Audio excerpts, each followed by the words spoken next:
our Regina music community and the Rider Nation. After taking some time to connect with those closest to Bishma, we wanted to share a few words in his memory. We've learned that he was a caring friend, a devoted son, and a supportive brother, someone who was always there for the people in his life. A gifted percussionist with a deep love of music, Bishma's passion and presence left a lasting impression on everyone who had the privilege of knowing him. We would also like to thank those in Canada who have been actively supporting Bishma's family and loved ones. Maulik Patel, Neelay Trivedi, Viraj Mistry, Dulari Mistry, and Dakshesh Ravel. We also hold Bishma's family, the Rajagurus in India, his father Ashish, his mother Purvi, and his sister here in our hearts during this incredibly difficult time. We're keeping his family, his friends, and all those in mourning in his loss in our thoughts, and he will be deeply missed.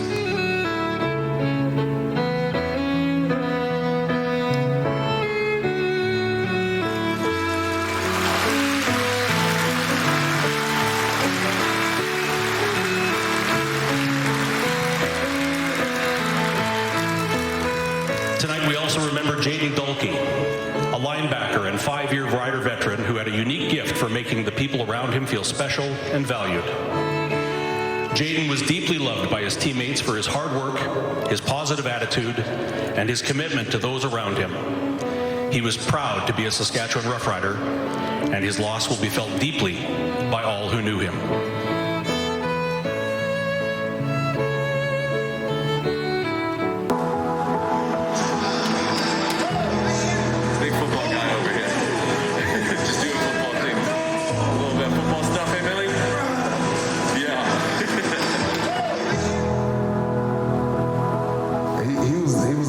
That was the glue of our team. You know, he was able to relate to wherever anybody was emotionally and just have a conversation. You know, he never allowed anyone to do anything by themselves, and he was always looking out for the team. It really wasn't about himself. You guys make it a pleasure to come to work. Nobody else I'd rather do it with, guys. Let's go. You never left a conversation with Jaden where you didn't feel happy, positive, someone that was always smiling, never had a bad day, always just a pleasure to be around, you know, someone that loved what he was doing, loved the game of football, loved his teammates.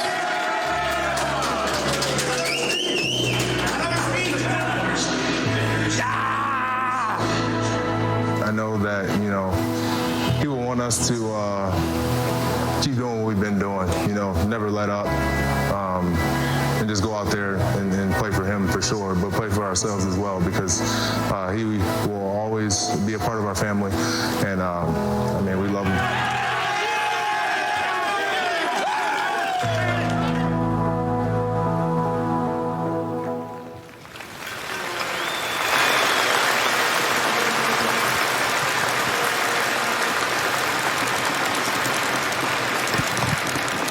At this time, we would ask that you please rise if you're able. Those who customarily remove their hats as a sign of respect are invited to do so, as we observe a moment of silence for Bishma Rajaguru and Jaden Dulke.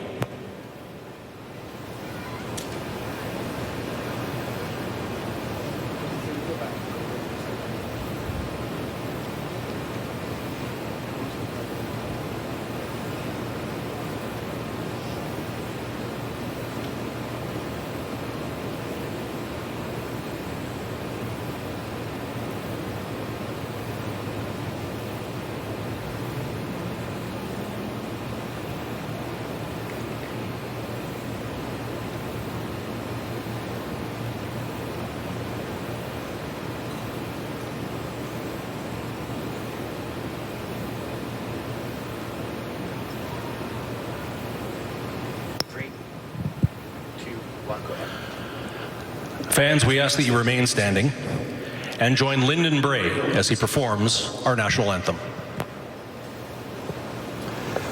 Oh, Canada, our home and native land, true patriot love in all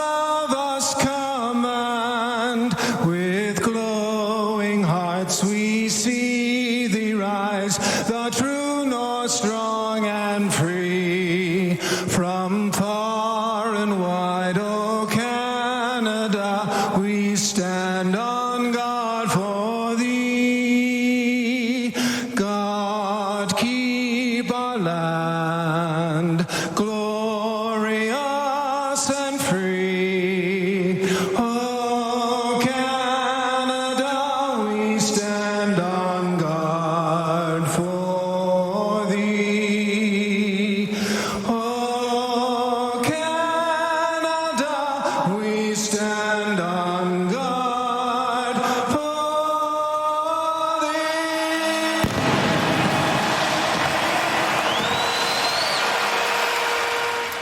thee. A beautiful tribute to both Jayden and Bhishma. Kickoff is coming up. Rod and Glenn with the call of the Elks and Riders right after this. Ronald Soberlach of Kelowna, BC. This is your chance to win big thanks to Save On Foods' $1 million touchdown to win. The kickoff is returned for a TD. You could win groceries for a year. If 2 are returned in this game, you could win $1 million. Good luck to you, Ronald. And without further ado, it's back to Mosaic. And here again is Rod Smith. Thank you, Laura, and we welcome you to Mosaic Stadium on a hot and muggy Thursday night in July. The Saskatchewan Roughriders have a game to play, but they will do so with heavy hearts. Their first game after the tragedy of last Saturday night. And yes, 2 families devastated and a football team that has to find a way to play the game again. Yeah, there's been very, very difficult couple of days, and there'll be more difficult days ahead. But tonight we're going to play a football game, and talking to the players and the coaches over the last 48 hours, both teams feel like the best way to honor the memory of Bhishma and their teammate Jayden is to give it all they got tonight. How about Trevor Harris, starting quarterback of Saskatchewan, getting ready for this one, age 40, and still one of the best quarterbacks in the CFL. Well, we've got the top 2 quarterbacks in completion percentage all time in this game. Trevor Harris sits number 2 behind Cody Fajardo, who is the leader and most accurate passer in CFL history. So we've got 2 great ones going head-to-head here tonight. Only 1 loss between these 2 teams. Yeah, the 5-1 Edmonton Elks against the 4-1 Saskatchewan Roughriders. The Riders won the toss, they deferred, and the Elks want the ball. It is Alex Hale to kick off from the Saskatchewan 30.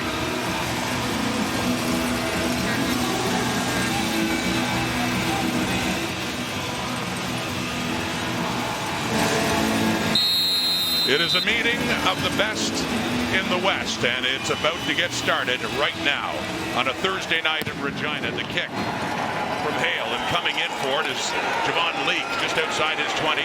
Leake breaks it left and gets up close to the 40 before he is pushed out of bounds. So you talked about that completion percentage. The ex-Rider, Cody Fajardo, coming back to Saskatchewan. Yeah, you have to have 1,000 attempts, 1,000 completions to get into this category, but he's at 70% this year, over that in league history, and we'll get more into how important that accuracy is for quarterbacks, especially in a 3-down game. Watch for the running back behind him, Justin Rankin, who leads the CFL in rushing yards. Had a great start to the season. Has the football right now in first down. It is Rankin. James Vaughters coming in, and a group there in green and black to limit him to a couple of yards. Carter O'Donnell was not available for the Elks up front at left guard, but good timing that Brett Boyko, who's playing a little bit out of position at guard, was ready to come off the 6-game injured. So he'll start at left guard beside Mark Corte, and then you look in the receiving corps. Austin Mack has become the #1 target for Cody Fajardo. Early in the season, it was actually Rankin out of the backfield. Justin Mack has become that guy. And Rankin was able to work his way up for 5 yards, up post to the 44. It's a 2nd down and 5 now for Edmonton in this opening possession. Fajardo goes through his progressions, gets it off to the right to Rankin. We've seen him on the ground, we see him through the air, and we see him get a first down for Edmonton up to the Elks 50. When you come to the quick game that both these quarterbacks like, get the ball out of their hands early, I think James Vaughters could make a difference there. He's 6'2", but has long arms. Can he get in the passing lane and maybe knock a couple down? Go back to that linebacking core. Josh Woods has 2 interceptions, the only 2 for this entire defense, but they do get Roland Milliken back, and he can go after the football. So we'll see. He comes off after missing 4 games on the injured list. And we have an injured player with the Roughriders. It is their strong side, nickel linebacker Antoine Brooks, in his 2nd year, and down getting some attention after that play on Justin Rankin that got Edmonton a first down. Boy, he has just been filling the stat sheet too for Saskatchewan this year. Leads his team in defensive plays this season. So it was Jackson Ford coming in and Mike Rose as well. Some contact with their teammate as he remains down and some attention from the medical staff. The Roughriders coming into this game at 4-1. They're coming off a bye. They last played 2 weeks ago right here at Mosaic when they decisively defeated the Hamilton Tiger Cats. Edmonton last week at home beat the BC Lions. Now Corey Mace has Roland Milligan Jr. back in the lineup in the secondary, as I just mentioned, but he also dressed Jonathan Edouard. So we'll see how they juggle this defensive linebacking core. And it looks like Antoine Brooks will be okay, which is good news. But he'll have to wait out 3 plays, so we'll see how they shuffle the deck here. And there is Jonathan Edouard, you talked about, who before Roland Milligan was ready to come back was getting that start at the boundary halfback. And he is in now with Brooks out. There's Roland Milligan, Defensive Player of the Year in the CFL 2 years ago. And he got injured early, right at the start of the season against the BC Lions here. And they're welcoming him back, to be sure. Real ball hawk back in the secondary. Is he ever? So up across the 50. Edmonton and a 1st and 10 and a 3-man rush. Fajardo with the time, looks to the right, and a wide open TJ Luther has it as the Elks venture into Saskatchewan territory with another first down. Nice concentration from TJ Luther on this deep out route. He gets in behind the layers. The first layer of the zone look underneath. He gets in behind that and just sits down on that sideline and taps the toe in. Nice throw from deep in the pocket to get it out there to Luther. Cody Fajardo loves the short to intermediate passing game. A little longer one down there, and it gets right inside the 45 of Saskatchewan. And back to Rankin. And coming in just a couple of yards there. Looked like Jameer Thurman, the middle linebacker, came in and got him. You're right about Cody Fajardo, and every time we talk to him going into a game, he talks about his formula for success in Canadian football. Every team that he has started for, Montreal, Saskatchewan, right here, and now Edmonton, he's got a winning record as a starter. Grey Cup MVP in Montreal. Absolutely. 2023. The second year with the Elks. Little pump fake. That 2nd and 8 over the middle and caught. Drive continues, another first down for Edmonton. It is Brendan O'Leary Orange in his first year in green and gold. He's also got the protection up front. And talked to Mark Killam before this game. He said, yeah, you know, we have to juggle our offensive line a little bit. Mark Corte is going to move to center. Cameron Carter's playing for Coulter Woodmansey. And then you got Brett Boyko, which we talked about. But so far on this first drive, Cody Fajardo has been clean back there in the pocket. O'Leary Orange had 2 catches for 14 yards last week. That one went for 23. And here come the Elks inside the 20. Back to Rankin right side. Finds some room. Cuts it back. And then getting some pushback. He tries to get closer to the 15. Stalls there. It's their weak side linebacker, Josh Woods. There's Jordan Maksimic, the offensive coordinator. And, you know, when you look at this team with its great balance, Justin Rankin running the football, on pace for a 1,000-yard rusher and a 1,000-yard receiver out of the backfield. And then Cody Fajardo with his high level of accuracy. It's a great combination. They went away from it a little bit in the BC games, both of them. That was their least productive game of the season offensively, finding a different way to win. 3-yard pickup, 2nd and 7. Inside the 20, looking to the right. Caught! Touchdown! O'Leary Orange again. Couple of catches on this drive, and it puts the Edmonton Elks on the board first here at Mosaic. Yeah, Cody Fajardo clean in the pocket through that entire drive. And this time, I'll show you just another example about accuracy and how if you throw the ball right here and not in behind the receiver, he can get those extra 3. Here comes that little sit-down route, and now you get the extra 6 because the ball is put right where the receiver can make the catch while he's running upfield. So Vincent Blanchard, 12 for 14 in single-point conversions this year. That's one right there. And a quick start for the Edmonton Elks. An impressive drive, 7 plays, 71 yards. Capped off with this. The toss to O'Leary Orange, who does the rest and gets into the end zone. Edmonton on top.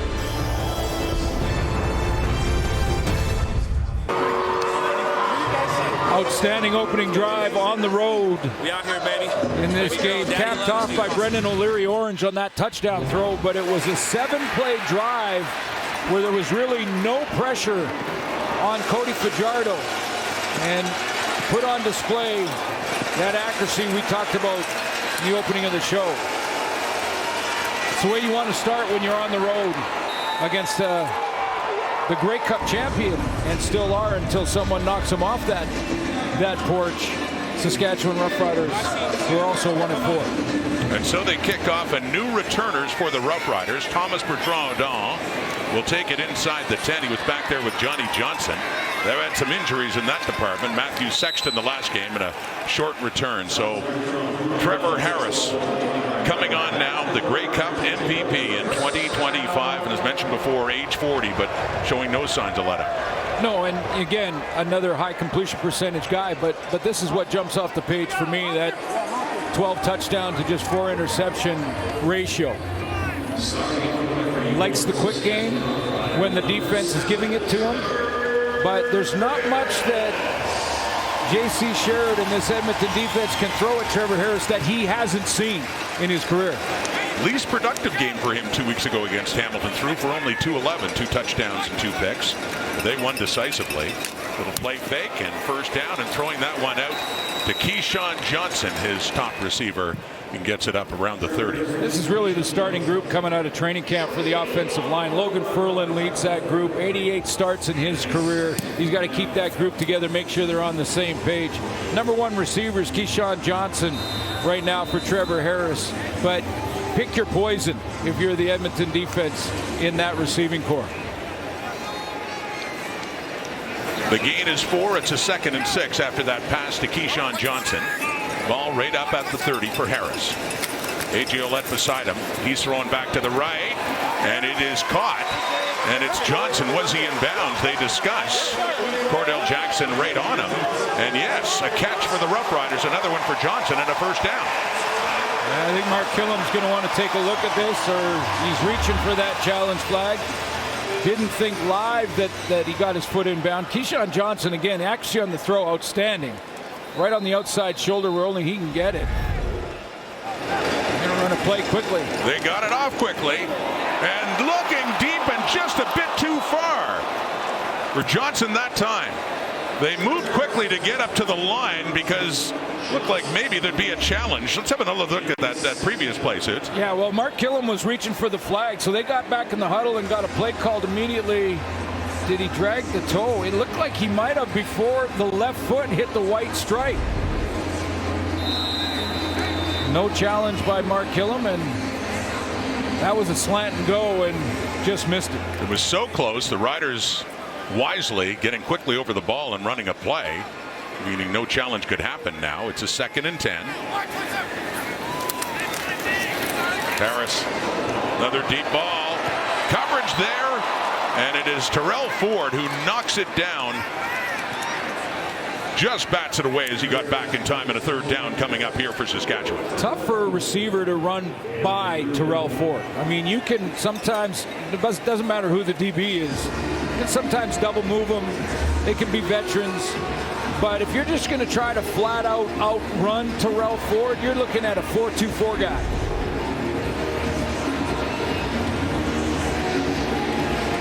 Jaden Dahlke, one of the 2 men who died tragically last week, was on punt coverage, and I point this out because the Roughriders will have 11 on the field. Time count violation. Saskatchewan number 91. The penalty will be declined. 3rd down. To honor Jaden Dahlke, they took the time count violation, and the Elks declined it. And now they'll add a 12th player on the field and punt it away.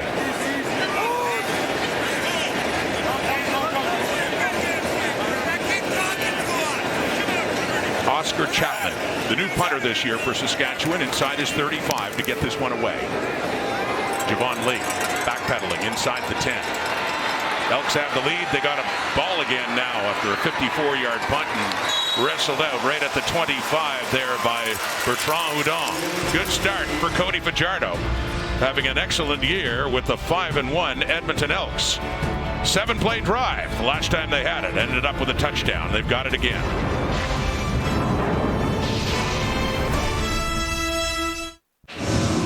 Time now for the Fisher investment stat of the game. Suits, you talked about completion percentage.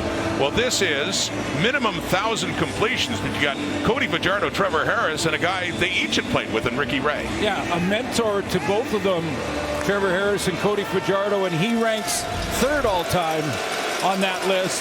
And this battle between these two ultra accurate quarterbacks are going to go back and forth as the season goes on.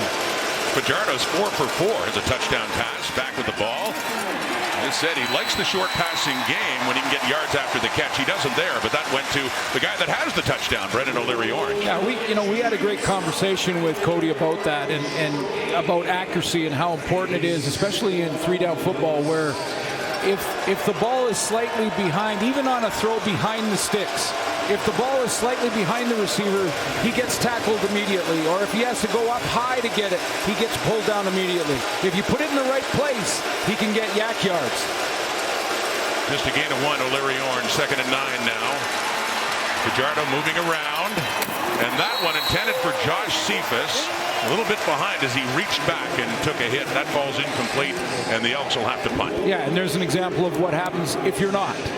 You know, you get on the run, you get flushed. That's why defenses for both these quarterbacks, as good as they are with their accuracy, the whole goal defensively is to get those quarterbacks off their mark, get them a little bit uncomfortable and throwing on the run, and maybe you force a throw that's not as accurate as they're used to.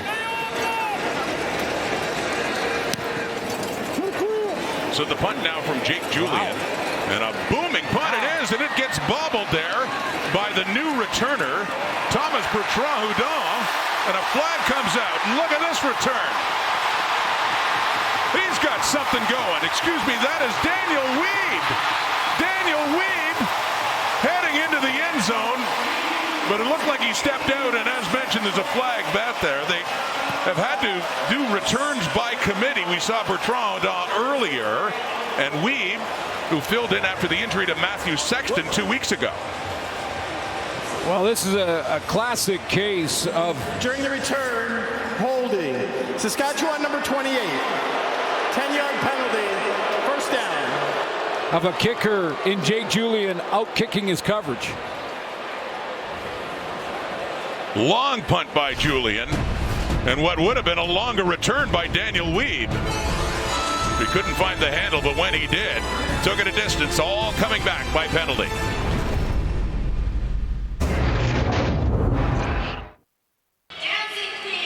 Overall, Trevor Harris has very good numbers this season, but the last game 2 weeks ago against Hamilton, least productive, threw for just 211 yards. Yeah, sometimes numbers can be a little deceiving, and when you're on a roll, you're winning games, you find different ways to win. Yeah. And sometimes it's defensive struggles, your special teams. Sometimes it's a penalty at the wrong time that can cause the problems. Well, they took a penalty here, a holding penalty on that punt return, puts them back to start at the 2 for Trevor Harris. And by the way, 2 weeks ago, they did win that game decisively, 38-7. Faking to A.J. Ouellette, and a deep throw down the rail for Harris, and it's caught. Dropped it right in the bucket for one of his leading receivers. Kean Schaefer-Baker has his first catch of the evening. Cordell Jackson is trying to get Mark Killam to throw the challenge flag for an offensive pass interference here. I saw live a little bit of hand fighting back and forth. One of the top receivers in the league going head-to-head with maybe the best DB in the league this year. Just a flat-out playmaker in Cordell Jackson. What a season he's had early on here. Gets them all the way up to their 39. Harris to Schaefer-Baker. Here's a carry by A.J. Ouellette. The run for the first time, and a good run it is on first down, getting it up to the 45. How about the Elks defense? Well, last year, Grey Cup champion Malik Carney had his personal best season in the Canadian Football League. He is now in Edmonton Elks playing against his old team. Take a look at that secondary. Kenneth Logan is that Sam linebacker, almost a DB. And there's Cordell Jackson, that if you add the 6 of them up now, have played together for 2 years. And now the communication's at a high level. This team leads the league in interceptions with 10 so far this season. Ouellette gains 6, 2nd and 4. Harris over the middle. That's complete to Sam Emilus. Getting Emilus involved. And he gets it up to around midfield, and another first down for Saskatchewan. The throw to Schaefer Baker gets him out of the hole, and that's the first goal when you're backed up inside your own 10-yard line offensively. Get out of the hole, so even if you have to punt, you can flop, basically flop the field. But pick your poison here. Keyshawn Johnson's become the number 1 guy. But Keon Schaefer, they work together into the boundary quite often. Kind of 1 and 1A, just 8 yards difference in receiving yards between Johnson and Schaefer Baker. Who could play only 5 games last year, was a big part of their playoff run, as was Emilus too. Good block by Ouellette, and that's just off the fingertips and goes incomplete. A flag is out with that pass. It was intended for one of the new receivers for Saskatchewan. That's Johnny Johnson. He took a pop as he was reaching up to get the ball. Yeah, Procedure, no end. Saskatchewan, that'll penalty be declined. 2nd down. You know, I think he did, and he's regrouping right now, Johnny Johnson. But Cordell Jackson turned to avoid the big hit. I mean, this was a crossing route, and watch Jackson kind of turn away so he doesn't make helmet contact.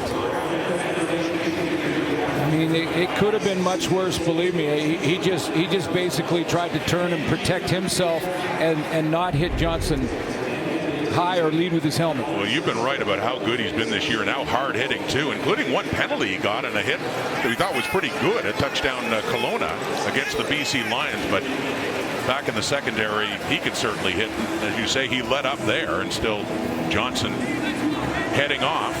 That's why there was no penalty on Cordell Jackson there, hitting a defenseless receiver. I'm sure he's been trying to figure out what can and can't do. It is difficult because the game happens so quickly. However, that was a good decision. That was a decision by Cordell Jackson in a split second. Here are the Riders up a yard shy of midfield. It is a 2nd and 10 Saskatchewan in a 7-point hole. Harris, deep shots, got him to the 10-5, touchdown. Keon Schaefer Baker.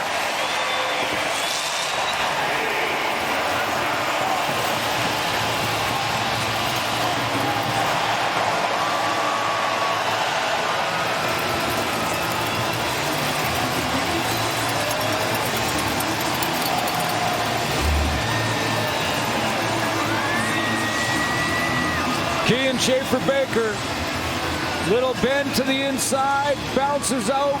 Doesn't matter if it's man or zone here. It turns into man because it's the deep receiver, and Cordell Jackson is in chase and can't catch Schaefer Baker. Cover us. Let's go. Keon Schaefer Baker with his 4th touchdown of the season and his 2nd in as many games. Had one against the Ticats a couple of weeks ago. The point after for Alex Hale is through. And we get a ball game early on here at Mosaic. First quarter, under 3 minutes to go. The Riders were down. Some long passes from Harris to Schaefer Baker. Got them out of it and got them into the Edmonton end zone.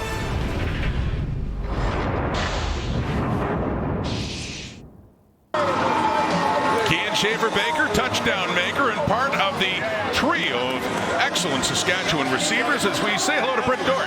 Thanks so much, Ron. And honestly, I kind of like playing a guessing game with Trevor Harris and those 3 receivers of who's going to be the next one to get a deep ball. That one, obviously, Keon Schaefer Baker.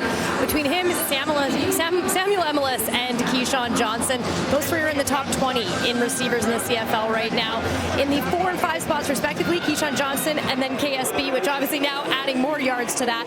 Harris said all 3 of those guys are 1,000-yard receivers, but he did say it's not like I see them and go for a certain amount of yards and think, okay, we're good now. It's all about that. No, we have to elevate and we have to hit the ceiling. So you guys know Harris. He always wants more. Yeah, and he's got a lot of great receivers to choose from, you know, and they'll take their turns. On that drive, it was a 5-play drive. Schaefer Baker had 93 of the 108 yards of it. He got him out of the hole on that big one and then finished the drive with a touchdown. Short kick here by Alex Hale. Who's the last to touch it? It's the Elks. Brock Mogensen in. And they'll have a good field position, too, in the Riders zone. So Saskatchewan trying to take Edmonton off guard. And Mogensen pushes it out to make sure they maintain possession of the football. Heads up play by Mogensen to understand that you just have to be the last to touch it with your hand out of bounds. You can't kick it out of bounds. And if he tries to recover this, the Saskatchewan Roughriders may have been able to get to him. But he just goes over, taps it with the right hand, last to touch, Edmonton ball. Heads out of bounds at the Rider 51-2. So we got a 7-7 tie. Saskatchewan trying a trick. Edmonton's got the ball. Fajardo calls him out. Little toss on the sweep there to TJ Luther, who turns the corner and he gets it inside the Saskatchewan 45. When you have the sort of the stats and the resume that Justin Rankin has, fakes to him and defensive linemen looking at him and keying on him are going to give those fly sweeps a little extra chance, a little extra juice getting around the corner. Jameer Thurman's got to lock in first to Rankin. Make sure he knows where number 5 is.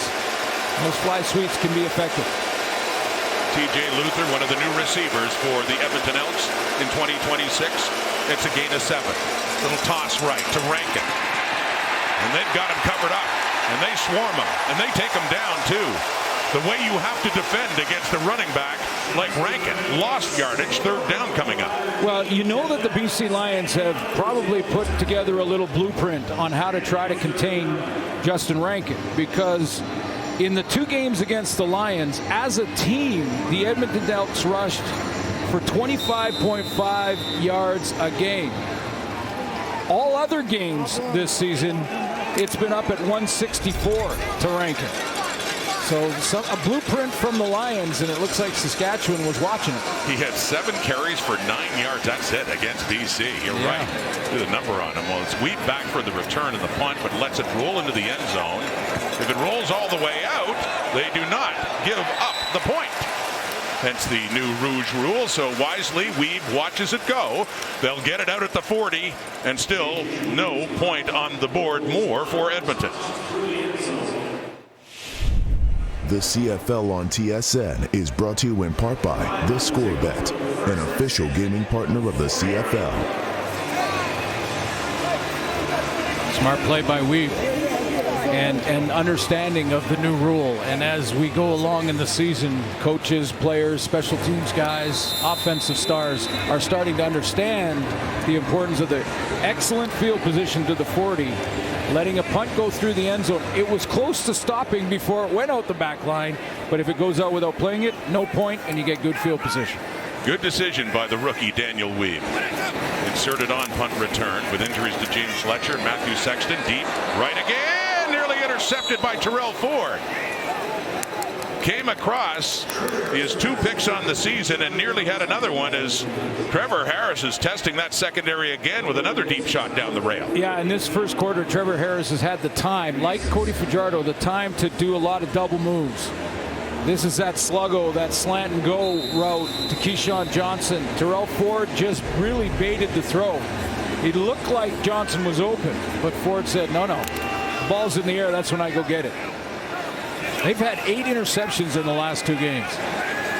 Ford had one last week against the BC Lions. 4-man rush, 2nd and 10 at the 40, swinging it out left. A.J. Ouellette does some dancing and then puts his head down, and yards after the catch for a first down, 2 for the Saskatchewan Roughriders. Yeah, even in those throws for both these quarterbacks, if you're accurate, you give your back a chance. And accurate means right out front, so when he makes that catch, his eyes are upfield. Where are the tacklers? Where can I make my move? How can I shake and bake somebody? If you throw it behind him and he has to turn back around, probably don't get the first down.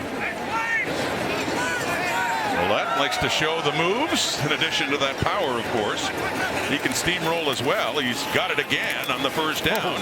Trying to steamroll there, and he runs into Joel DeBlanco, excellent linebacker, who's not afraid of the physical stuff as well for the Edmonton Elks. So that's the first quarter. It was started. Opening possession for the Edmonton Elks. Drove down to the touchdown to Brendan O'Leary Orange, but back came Saskatchewan. Kian Schaefer-Baker with the touchdown to make it a 7-7 tie. Through a quarter at Mosaic, it's tied at 7. Look at the rushing yards. There have only been 6 rushing plays so far in this game. Suits, you talk about 2 quarterbacks with different styles. We've seen this so far in this game. Yeah, both very accurate, of course, as we talked about through the first quarter, but different styles in that Trevor Harris is double moving his receivers. He's getting them down the field, taking those deep shots.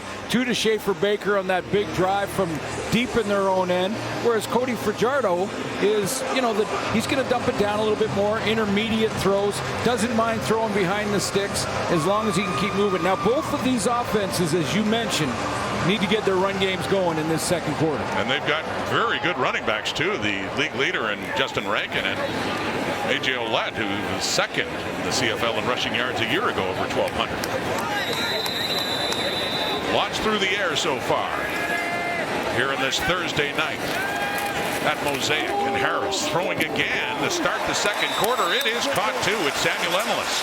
Another catch for him.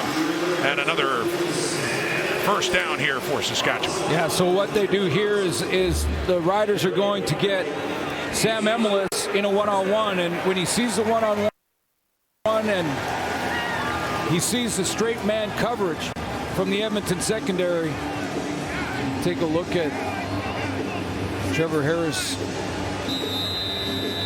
taking a bit of a hit there that was real borderline. We've seen ones like that called. No flag there at the 44, and that catch by Emelis. And here's a left.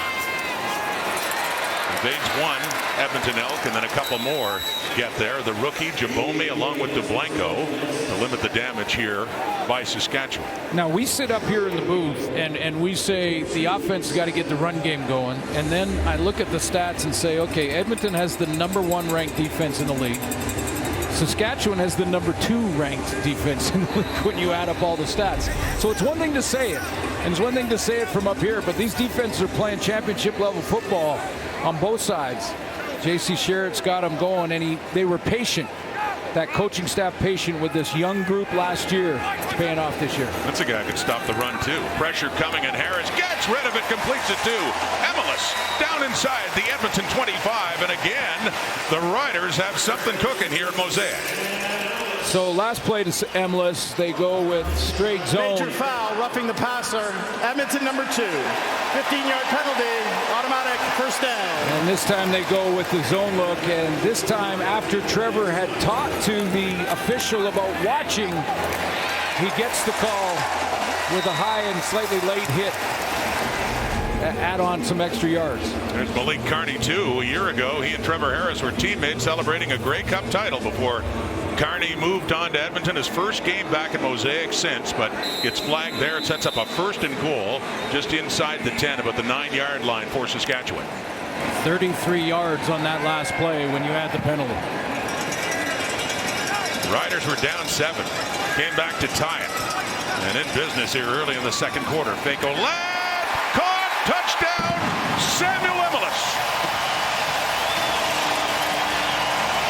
So as Britt mentioned, they got the 3-headed monster in the receiving corps.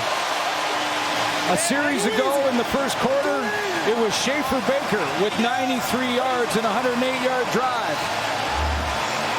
And to start the second quarter, Trevor Harris goes to work to Sam Emelis. The Elks try a man look. They go to a zone look. They get down on their own goal line, and the quick slant gets them in the end zone.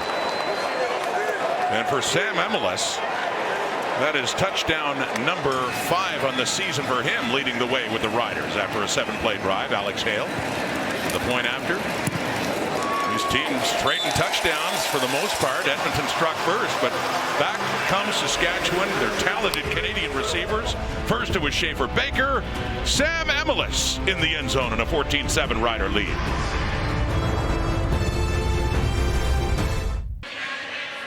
Sam Emilus now tied with Toronto's Tyler Common for the league lead in touchdowns. That was number 5. Well, 70-yard drive that was with the penalty. It was 15 yards was added onto it. But it wasn't really penalty aided because Sam Emilus went to work and had the first downs anyway. And then ended up finishing it. There was the penalty. That was the throw to Emilus that got him down on the doorstep. And then a quick slant off the fake and play action to A.J. Ouellette. In the first half, Emilus 4 catches, 48 yards and a touchdown. Schaefer Baker 2 for 93 and a touchdown. Off the kickoff, Javon Leake crossing his 20. Getting close to the 30 and no further there. He's taken down and the Elks going to work. Justin Rankin has mentioned yards coming at a premium, not rushing much so far in this game. You know, the expectation goes through the roof, though, doesn't it? I mean, first of all, he hasn't changed as a player, so we're going to see a lot of that magic, probably some more tonight, where he looks like he's corralled or caught, and he gets out of it and makes a big game. But they've been implementing Javon Leake into the offense a bunch over the last 2 weeks. So that obviously will take some touches away from Rankin. So he's in the sideline. Rankin is. Leake is in now. Faking to him. And on that play action pass, a deep shot, complete to Keon Julian Grant. Cody Fajardo likes the short and intermediate passes, but he's not afraid to chuck it deep from time to time, and they connected a big one there. Deep play action fake. When the running back lines up that deep from the line of scrimmage, the defense automatically thinks he's going to get the ball. I think that froze even the secondary for a split second. Julian Grant in behind coverage, and the Elks are in business. Julian Grant blew a tire right about there. Well, that was a 68-yarder, though. Up until that play, Fajardo had thrown for 69. And they're down to the 11. 1st and 10, Edmonton. Trying to tie this game again and handing off to Javon Leake with 16 carries before that, heading in. But not much there. Jameer Thurman, their star middle linebacker, certainly fired up there. After Justin Rankin started the season with 3 consecutive 100-yard games, middle linebackers took notice. I can guarantee you they went, okay, when I get my turn, I'm going to be locked in, whether it's Javon Leake, Justin Rankin. They want to run, and they're going to run for 100 yards a game. They don't want to do it on our defense. But so far today, Suits, these teams are pass happy. That's what those middle linebackers are thinking all the time. 2nd and 11 now. Fajardo to throw here. Underneath. It is caught by Leake inside the 5. Touchdown! Javon Leake added to the offense for this drive, and it pays off with that play, as we're a point after away from a tie ball game. Yak yards, giving his receivers a chance, even if he's throwing it behind the sticks, behind the goal line. If it gets there quickly, and on a little curl like that on the hook zone, you can get your tailback the ball and let him turn around and find the first defender and make him miss. That's where you get the yak yards. I don't know this for a stat, and I'm going to look it up at the end of the game, but every team that Cody Fajardo has been in, I bet the yak yards for their receivers has been tops in the league. Well, it's something he told us that he thrives on, like to give them a chance to catch the ball and do the rest themselves. Javon Leake did it that way for the Edmonton touchdown. 14-14, second quarter. So with these two quarterbacks, we've talked about their accuracy, and they are also master of the timing game. If Cody Fajardo on this little dump, and you see Leake throughout the entire play, if he's late on that throw, Jameer Thurman closes that extra 1.5 yards, and Leake can't put his right foot in the ground and make him miss there. That's one of the best tacklers in the league. Maybe the Rider best tackler, Jameer Thurman. But if you give it to him early, Javon Leake could even make him miss. By the way, you talk about completion percentage for these quarterbacks, Fajardo and Harris combined 17 to 22 for 77%. There they are. Lots of passing in this. Passing offense galore. And here on the return for the Saskatchewan Roughriders is Johnny Johnson. As mentioned, they've had to do a lot of juggling to the return game. That's a 27-yard return for one of the newcomers to Saskatchewan and Johnson. All right, Trevor Harris, you're up. This has been fun. Oh, say it's a circus. Well, Fajardo 8 for 9, Harris 9 of 13. Just two veterans going to work, and it is high level of execution for both these offenses. That doesn't mean they'll do it every series, but you know what I'm talking about. I do. I'm seeing it here.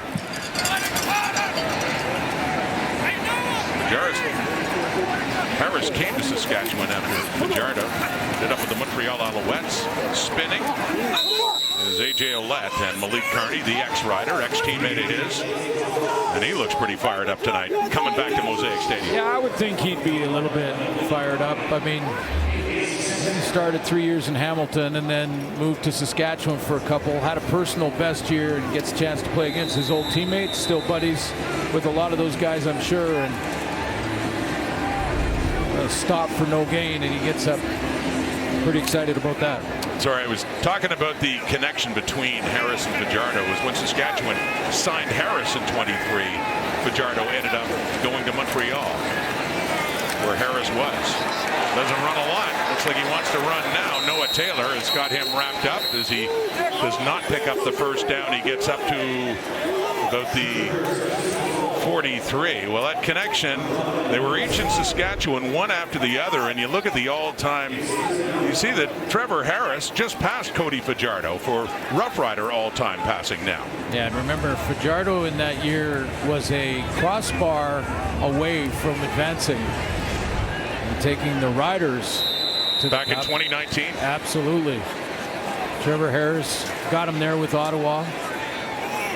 Quite the journey for both these guys. Different styles. Old friends. Sorry. Absolutely. Oscar Chapman with the punt now. That's taken by Javon Leake, who just scored a touchdown the last time the Elks were on offense. 46-yard punt as he takes off out of bounds just outside the 40. Back comes Fajardo now after the Edmonton defense stole Trevor Harris. Cody Fajardo used to call this place home, so what's it like coming back? Let's head back to Brett. Yeah, thanks, Rod, so much. And first off, he went to Montreal from Saskatchewan, and he never had the chance to play the Rough Riders because he was always injured. So he said it was fitting last year when he had his first start as an Edmonton Elk that he got to play the Saskatchewan Rough Riders in that first game. And before you see Trevor Harris in 7, you saw Cody Fajardo in 7. Lots of jerseys still in the crowd, and he pointed that out. He said, I love coming back to Saskatchewan and seeing tons of Fajardo jerseys still in the crowd because it's a sign that I still made an impact in this province and for this team. He said people message me all the time saying, I'm a Sask fan, but I'm also a Fajardo fan, and say, I'll root for you every game except against Saskatchewan. That one exception, Brett. Well, here's Justin Rankin. Oh, I haven't seen much of him, and he takes a hit up high. He's going down, actually, and that's Roland Milligan in on him after that pickup. Well, Brett talked about this. This was a year ago in Week 8, by the way. It was also Cody Fajardo's first start in place of Trey Ford for the Edmonton Elks. Yeah, Edmonton Elks, and, you know, as an Elk so far, and he's 11-8 coming into this game in 19 starts. But to Britt's point, he was 27-17 as a starter for the Riders. That's some big games for them. And he's got the ball now in short yardage. That's a second down. Just needed to get to the 50, which he does, going to the left side. I guess it did come out a little later, and Sask has the ball, and they're taking it to the house just in case. But no, it is marked down at the 50, in which a celebration going on the Riders sideline. The ruling on the field is down by contact. There you go. Jameer Thurman just followed through with the play, didn't hear a whistle clearly, so he just kept playing, took it to the house the other way. But let's see, knee down. You see the knee down. He's got the ball Elbow still secured. Oh, yeah, down by contact. Long. Hey, play it out. Go for that run. You never know what they should do, but it is down by contact. A first down for the Elks. They're at their own 50. You got a 14-14 tie. Under 7 minutes to go until halftime. Quite the ball game here at Mosaic on a Thursday night, and that toss is incomplete. It was to Austin Mack. That would have been his first catch, his first target, but got the hands on it, but couldn't hang on.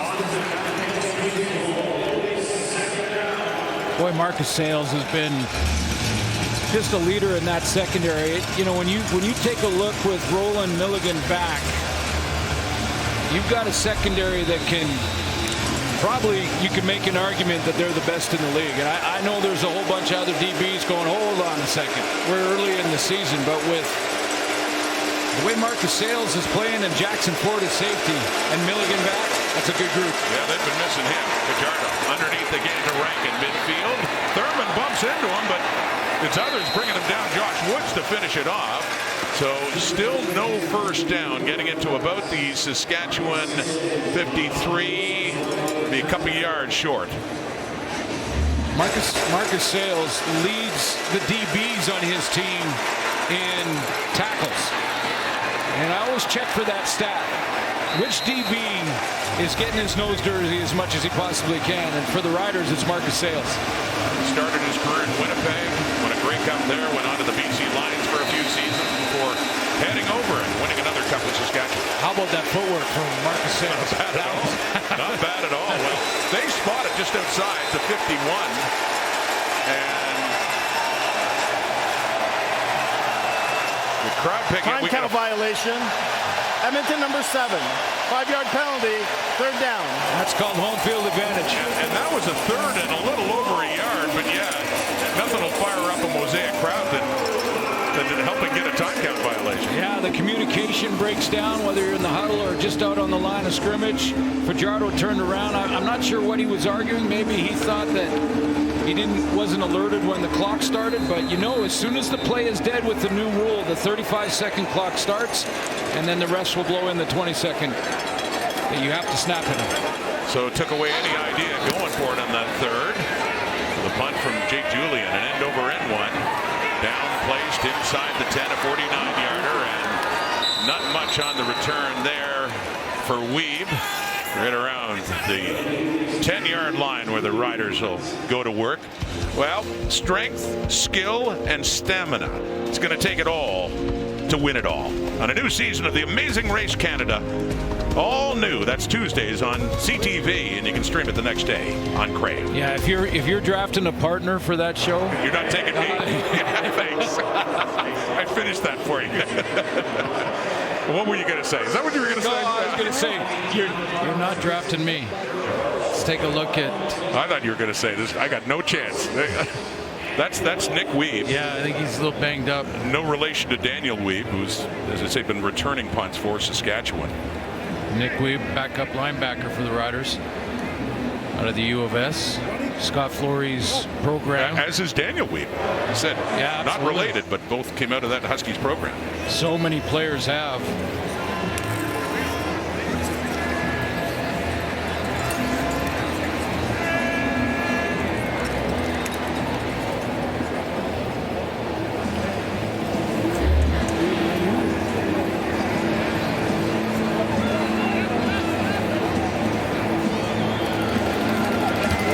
Right at the middle of that as he's trying to almost get out of the way of his teammate. Daniel Weeb. Yeah. Nick Weeb getting tripped up. Trying to help out Daniel Weeb and remains down now.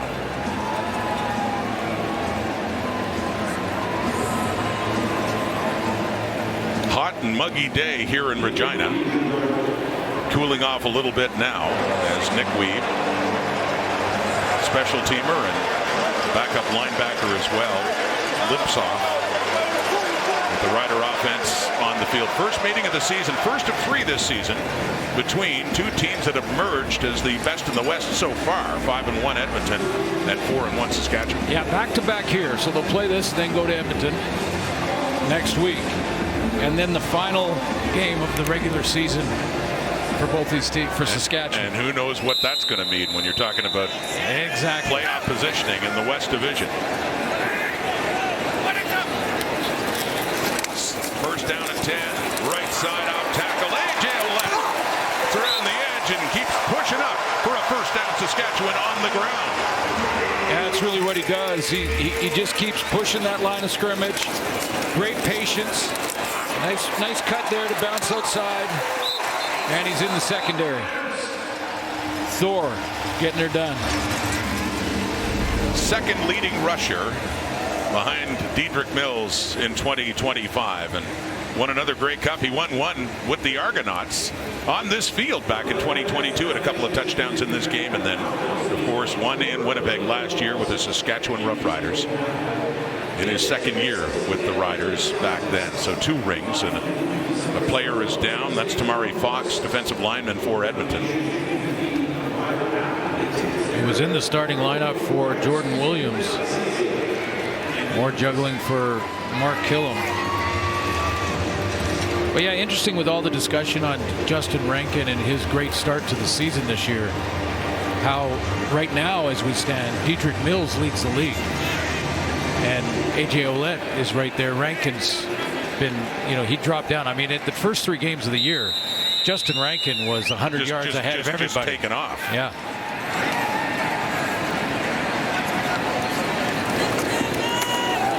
There's Ouellette, right side. You're right, excuse me. Rankin second now in rushing yards by 2, heading into the week behind Dedrick Mills. Yeah. So Calgary with the best run game in the league at this point in the season. You go back even 2 weeks, Justin Rankin was, way ahead. And A.J. Ouellette he's around there. He's around the top of that list. He came in 8th, but he can close the gap quickly. He's at 236, but... Well, and he missed a couple games. And he did. He missed a couple. This is game 4 for him. He's 35 touches away from Rankin. Carries. He had 83 yards rushing last week. Here's Harris throwing off to the left and falls a bit short of the intended receiver, Keyshawn Johnson, with Terrell Ford coming in. Yeah, there was 2, Kobe Williams and Terrell Ford, that both jumped that out route. And when you do that quickly, I think Trevor Harris, he saw this pressure coming, so he had to get rid of it. There was a free hitter coming off the edge, and it was Kenneth Logan. So he had to get rid of it. But 2 defenders jumped the out route, and there was a go route that was wide open. Had Trevor had an extra second. So Oscar Chapman in to punt it away again for Saskatchewan inside his 20. That's a low knuckler. Heading down for a leak at the Edmonton 28. Picks it up. Tries to get something out of it. And Edouard comes in and the ball comes out. And the Riders do recover. They discuss. Was this a fumble?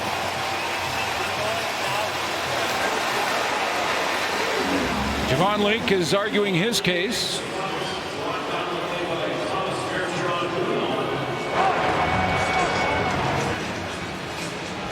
They wanted an explanation in that, and they're setting up as Edmonton football. Corey May's got his eyes on the big screen here to see if the ball is out before he's down by contact. Leak with a move there. That is close. If his backside was down, he's down, and they quickly pounce on it. Corey Mace, though, he wants to take another look. He wants it. He's challenging. He wants to have another look at this. Saskatchewan is challenging down by contact. We'll review the play. As announced by the referee, Tom Valesi. So it was Thomas Bertrand-Houdon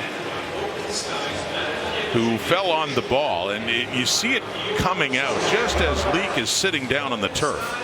Another angle for you. See if that backside was on the ground before the ball came out. Tough to tell from that angle. I think that first angle might be the best one right here. And stop it there. Oh, man. The ball is coming out there, but his butt is on the ground. Yeah. Is it out just before it touches? Now, remember, the ruling on the field was that he was down by contact. Which is so important to point out when calls are this close, because if they can't make it conclusive, they will stick with their original call, which is Edmonton football. And it has to be clear and obvious. Not sure that is, as he was just about to touch the turf, and you could see signs of the ball coming out. But if I'm Corey Mace, I'm absolutely challenging this for outstanding field position here. Because it was that close. That's the oddity. Watching at full speed, it looks like a fumble. And then when you watch it slow down, and at what point is the ball coming out? Here's Tom Valesi. After review, the ruling on the field stands. It'll be first down, Edmonton. Saskatchewan will be charged a timeout. Look of frustration from Bertrand Gudon. Thinks he recovered a fumble there, and a little conversation on the sideline with Mark Killam. They challenged. They did not win the challenge. They lose the timeout as well. Edmonton has the ball. And we're heading down to the 3-minute warning here in the first half from the Edmonton 33 after this play. Fajardo off to the left to Rankin. Looking for the yards after the catch, and he has some too for a first down for Edmonton. There's not many in the league that can make the tackle on Justin Rankin in the open field with this field this big. Clock down to 2:53, and the official 3-minute warning has been given. Quite the game. Back and forth they go. We got a 14-14 tie late in the first half.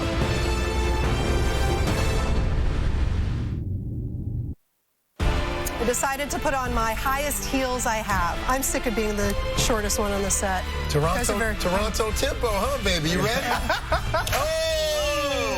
Flip-flops. Eating your veggies. Sorry. Kate could never do Halftime that. coming. We didn't promote anything what we're doing at halftime.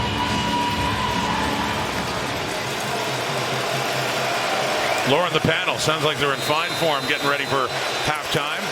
And it's been an interesting game. Edmonton led 7-0. Saskatchewan scored 2 touchdowns. The Elks came back to tie. Here's Fajardo from the Edmonton 44. Down the right and wide open. It is caught by Austin Mack. His first catch in this game late in the first half. And here comes Edmonton down inside the Rider 40. Yeah, real tough when the quarterback breaks contain like this. Looked like he had that flat route initially, but Cody Fajardo wanted more. He had Mack down the field. Once you get outside, you put the defense in a real bind. Gain of 27 yards down to the Rider 39. 2:46 in the clock till halftime. Love that call from Jordan Maximic. See what they do next here. Handing off Justin Rankin. Broke a tackle and worked his way through. It's kind of the Rankin we come to expect from the earlier games where it looks like nothing behind the line and he turns it into something, nearly a first down. Yeah, same guy, and he's going to keep doing stuff like this. He was caught for a loss in the backfield. Didn't catch the number. It was Roland Milligan, another great tackler in this Saskatchewan defense, and he just fought off that tackle and got a real manageable second down here for Cody Fajardo. Finally was Marcus Sales to bring Rankin down, but he picks up 8. It's a 2nd and 2. Approaching the Rider 31, right back to Rankin, and he cannot get the first down on that carry.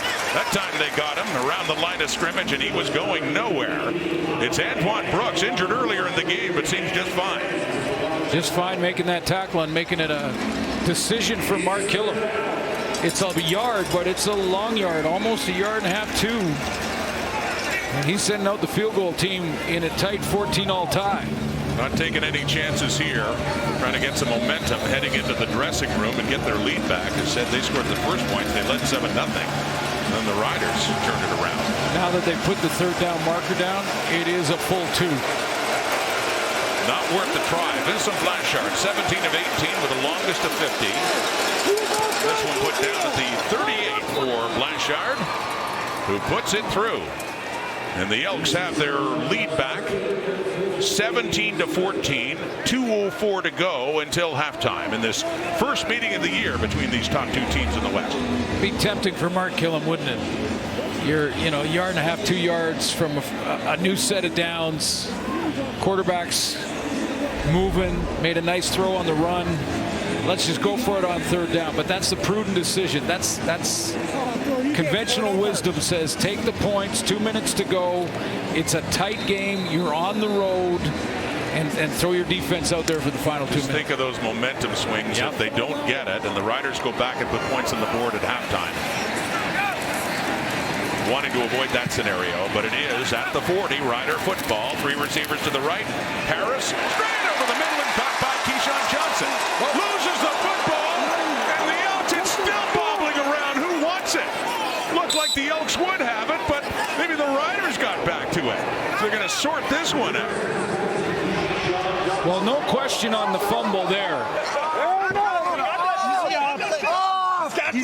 Saskatchewan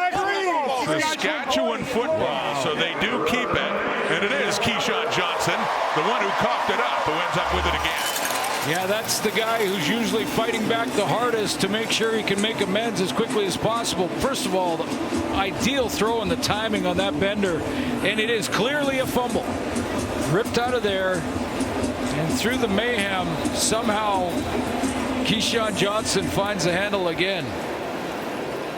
It was Kenny Logan with a nice job to punch it out, and Kobe Williams looked like he had a shot at it, and Terrell Ford, but no, ultimately back in the hands. Yeah, Corey Mace. Nothing to see here. Nothing to see. Our ball. First down. Keep everything moving. Timer, please reset the clock to 150. Well, the Riders now a first down away from field goal range, comfortable field goal range. At the 47.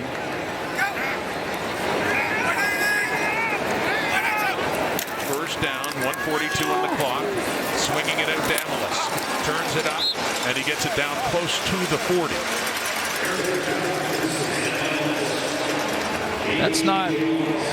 That's not giving in and saying for Mark Mueller and this offensive football team to say that, you know, we're going to just settle for a field goal here and tie the game. What he's doing there is getting imaginable second down, knowing that there's lots of clock, lots of time left to actually play your regular offense. Second down and 3 after that 7-yard pickup. Just approaching the 40. Back to the ground to left. Pumps his way through, gets down close to the 35. It's another first down for Saskatchewan. 1:19 on the clock. Alex Hale, by the way, longest attempt this season in his first year was 47. His longest kick was 38. He's 10 of 13. In college, he did kick a 53-yarder, so he certainly has the leg. He just hasn't attempted many long field goals so far. Oklahoma State.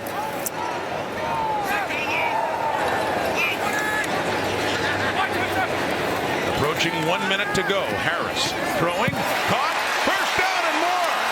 Schaefer Baker, who has a touchdown in this game, gets it near the 10 for the Riders, looking to find the end zone again here in the final minute. Well, here's the accuracy we talked about in this first half from Trevor Harris this time. He is throwing his receiver to the inside so he can make that turn and get those yak yards. If this is a high ball or he throws it outside shoulder, he's got to turn the other way, and Terrell Ford makes the tackle. He threw him inside open, and that gave Schaefer Baker a chance to turn upfield immediately and pick up those yak yards. There we go. Riders, the Edmonton 12. Left side on left. Turns it up inside the 5. Another good run. Some tough yards in there for their bullish running back, A.J. Ouellette. Down to the Edmonton 4. Nice clock management, too, because not only are they looking for the major, but they're trying to make sure that if they score the major, that they're not giving Cody Fajardo and the Edmonton offense any more chances in this first half. Mark Mueller, the offensive coordinator, calling out the plays here. 34 seconds to go. And Saskatchewan in business, and it's Tommy Stevens. Oh, yeah. What a turn of events late against Hamilton 2 weeks ago when he had a couple of carries, long ones, ended up in the end zone, not just short yardage. Known for his short yardage right side, wrapping him up after maybe a yard. Jalen Garnes in there.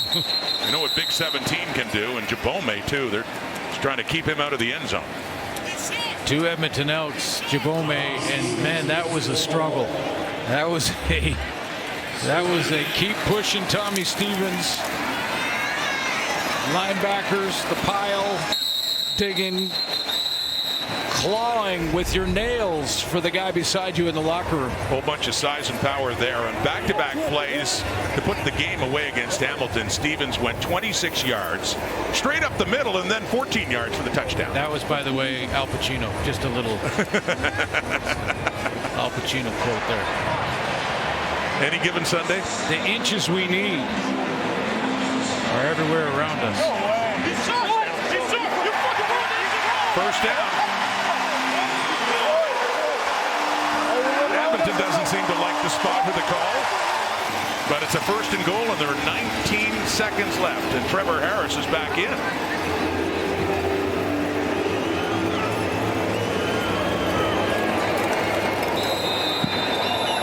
2 big yards for the Riders to take the lead at the half. Harris into the end zone. No, looked like it was caught for a moment there by Bertrand Houdon, but it was the coverage there by Garnes and the contact made, and the ball came out. I have to say I'm a little surprised with Tommy Stevens pushed and got that extra yard to get the first in the new set. With 19 seconds, there would still be time for Tommy Stevens to... Oh, Schaefer Baker, sorry. Maybe take 2 shots, and Schaefer Baker, that pass broken up by Jalen Garnes from the safety spot. Kean Schaefer Baker nearly had his second touchdown there. Del Duncan Busby in. 2nd and goal. Harris tries again, loads up, touchdown! Keyshawn Johnson. That's the way you fucking do it. Right at the back of the end zone. And 4 seconds to go. Yeah, and just 4 seconds to go. Great clock management with almost 3 minutes to go when they got the ball back. Saskatchewan makes sure they eat up all the clock, move it down into scoring territory, and then great accuracy on the throw to get Keyshawn Johnson away from Terrell Ford and over the outside shoulder. You talk about the big 3. Schaefer Baker, Johnson, Emelis, and all 3 have a touchdown in this first half. The point after from Alex Hale. Out, down, kicked and good. 4-point lead Saskatchewan with 4 seconds left until halftime. As Trevor Harris is saying, yeah, that's more like it. A little look off, see if he can keep any free player back there away from Keyshawn Johnson. That's by design, to look to his left and then go backside post. But you see how he led Keyshawn up the field. If he throws it across the field and has him run sort of right across the back of the end zone, Terrell Ford could cut underneath and possibly get there. Throw it up over that right shoulder, and you got a chance. Came in with 479 yards receiving, up there in the receiving standings in the CFL, and that is touchdown number 4 for him. He has 4. Schaefer Baker now has 4 on the year after his earlier one, and Emelis has 5. That's one of the most fun parts of the game, is when you're just scored, or you have an interception if you're on defense, or a fumble recovery, and you go to the bench and you get to tell all your teammates exactly how it happened. So here's what I did here. Yeah, this was the coverage. This is what I did. I want to know with that group, which one was wearing the high heels? I believe it was Laura. Okay.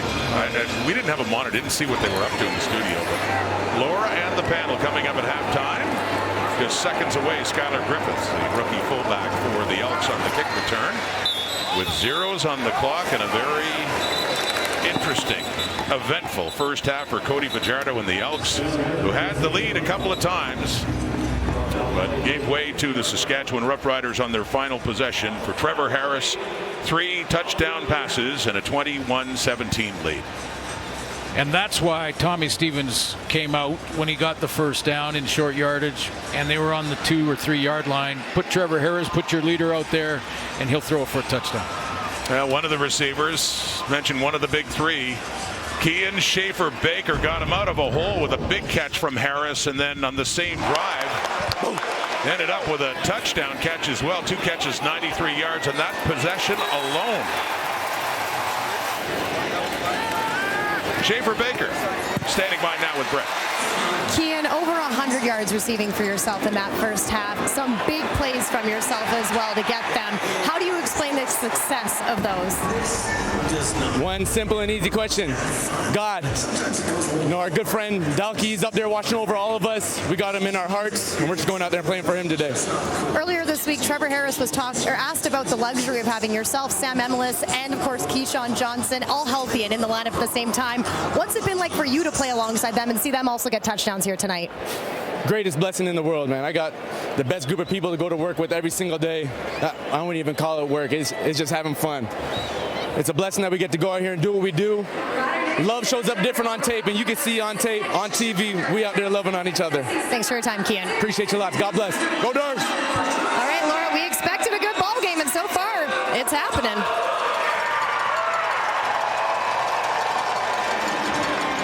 Live up to the hype, and we said in our pregame show this was the game of the season to date. You've got two teams that have only lost one game, and we've got a 4-point game at the half. And what a perfect place for us to start, Milt, with that receiving trio, the three-headed monster when it comes to the Riders. Coming into this game, they accounted for 81% of the Riders' passing yards, receiving yards this season. Tonight, 219 of Trevor Harris's 231 have gone to those three receivers, and they've all found the end zone as well. Is this the best receiving core in the CFL? Ooh, you put me on the spot. That's a great argument. You know, I'm sure Phil Pott and Tyler Snead. I was going to say, that sounds like a no. No, I'm going to answer your question. Phil Pott and Snead, they're 1 and 2 in the CFL. Toronto has 3 guys in the top 10.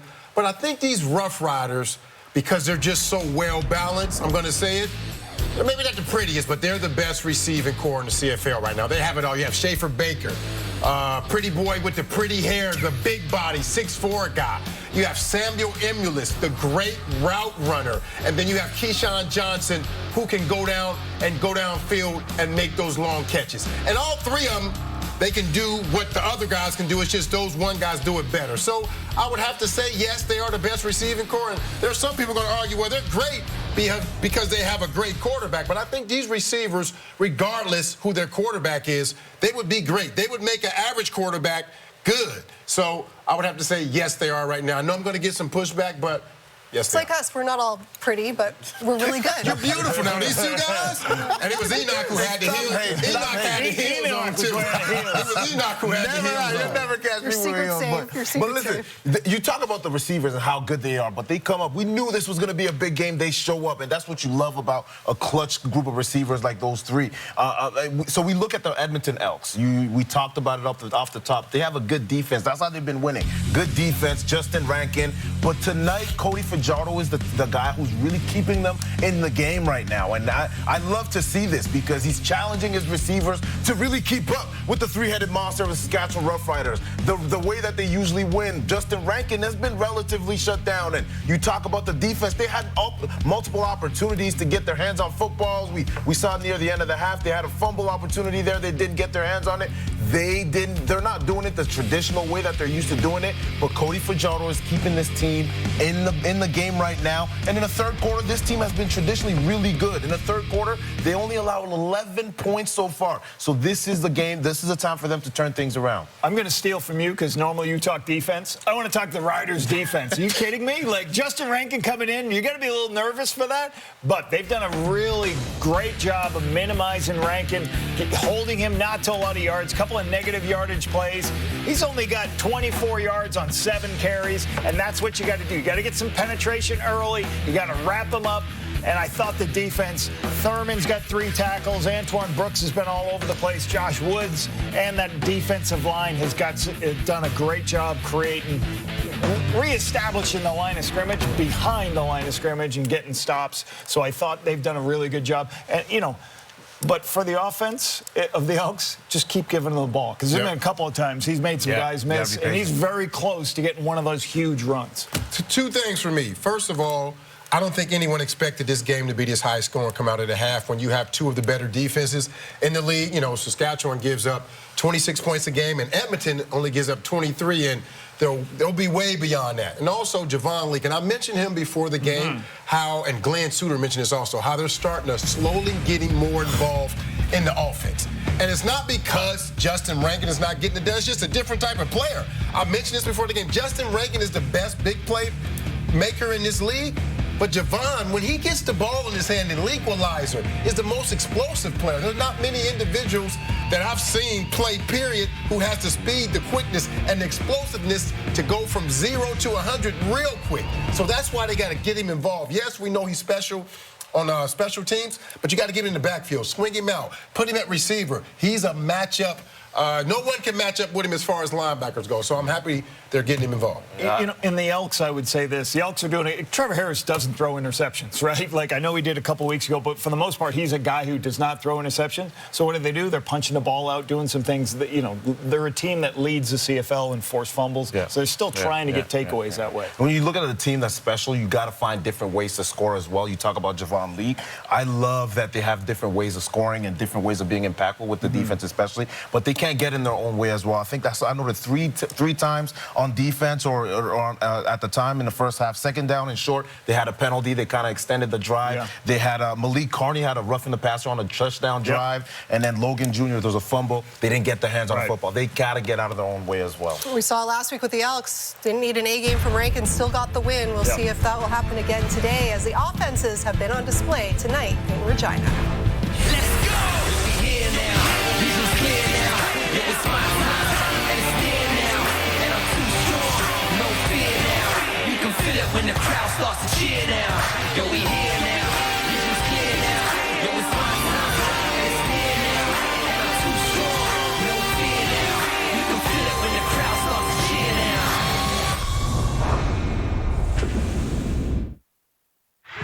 Vernon Adams Jr., no interceptions. If you would have told me that at any point in VA's career, I would have said, that's crazy. That guy throws interceptions all over the place. High risk guy, right? High risk, high reward. Not anymore. Here's Adams, left, deep, and it is a Calgary touchdown. Pressure on, shovels it left-handed, and that's number 6. Magic from VA. Vernon Adams Jr. has tied Ricky Ray. He's got 17 now.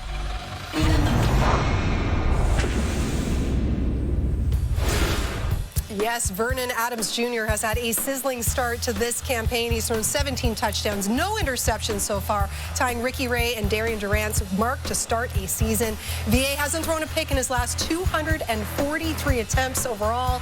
Montreal's Davis Alexander, the only other QB without an INT yet in 2026. VA and the Stamps will take on the Bombers as Week 8 continues tomorrow night here on TSN. Our pregame show gets going at 8 p.m. Eastern, 6 Mountain, with kickoff just after 8:30. Well, let's hope the second half. Look at Blonzilla. Oh, my Look at my face. Terrifying. You know what a wrestler name is? Last call Laura off the top rope. What a fool I am. Who does that on national television? You did. Yeah. You did. No. At the half in Mosaic, it's the Roughriders leading the Edmonton Elks 21-17. 495 yards combined in net offense. Lots of passing. Now, Javon Leake only has 2 touches. One of them, 12-yard catch and run for a touchdown. Here he is with Britt. Javon, what is it about when you play Saskatchewan that you just find ways to get into the end zone? Man, it's the environment, man. It's one of the best stadiums in the CFL, so it's always going to be a big game every time we come here, man. I love the atmosphere, I love the environment, so it's fun to play at. These two squads fighting for the top spot in the West right now. A close ball game. What was the biggest message in the dressing room? Just flying out, coming out, playing fast, man. You know, just doing what we do. We talked about, man, you know, we just got to finish the second half. Great. Thanks for your time. Appreciate it. After the Leake touchdown, Edmonton did have the lead. They had a field goal later to make it 17-14. But last possession, late first half, Saskatchewan took the lead again. Yeah, this might be one of those games where the team that has the ball last wins the game. So Saskatchewan had won the toss and deferred. They wanted the ball to start the second half. Blanchard lining it up at his 30. And the Riders, 3 passing touchdowns in the first half. And with the football again now, Johnny Johnson across the 30 and up around the 35.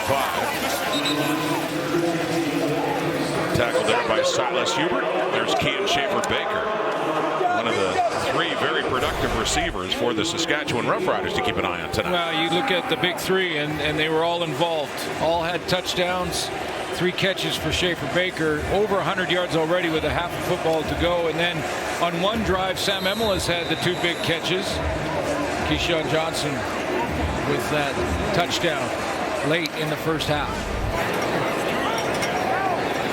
Sam Emelis, Keyshawn Johnson, and Kean Schaefer-Baker. Here's Trevor Harris.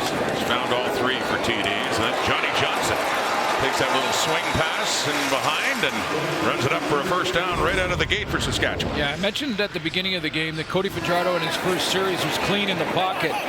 For the most part, Trevor Harris has been too. And of the 2 times he's been hit back there, one of them was a penalty for a late hit on the quarterback that added to a touchdown drive. So mixing up the quick game with some double moves early on. And it's tough defensively. Do you play man against him? Do you play zone and try to make him be patient? Or do you send blitz? Short yardage, Tommy Stevens. First down. Flag out. Yeah. Garnes is going to get called for unnecessary roughness. He was trying to punch the ball out.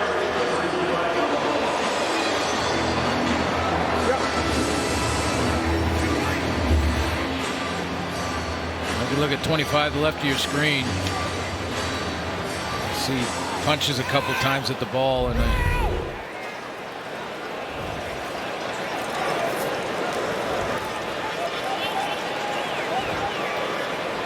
Tom Valesi just turns the mic off for a moment, about to announce that penalty against Edmonton and Jalen Garnes. He wants a little discussion. There's no flag on the play. So that's why he waited. That's the case. They were going to call unnecessary roughness on Garnes for punching. But the replay center in real time said, no, he hit the ball 3 times. Yeah. And you're allowed to do that. He was pretty rough at the ball, though, you got to admit. That poor ball was getting just...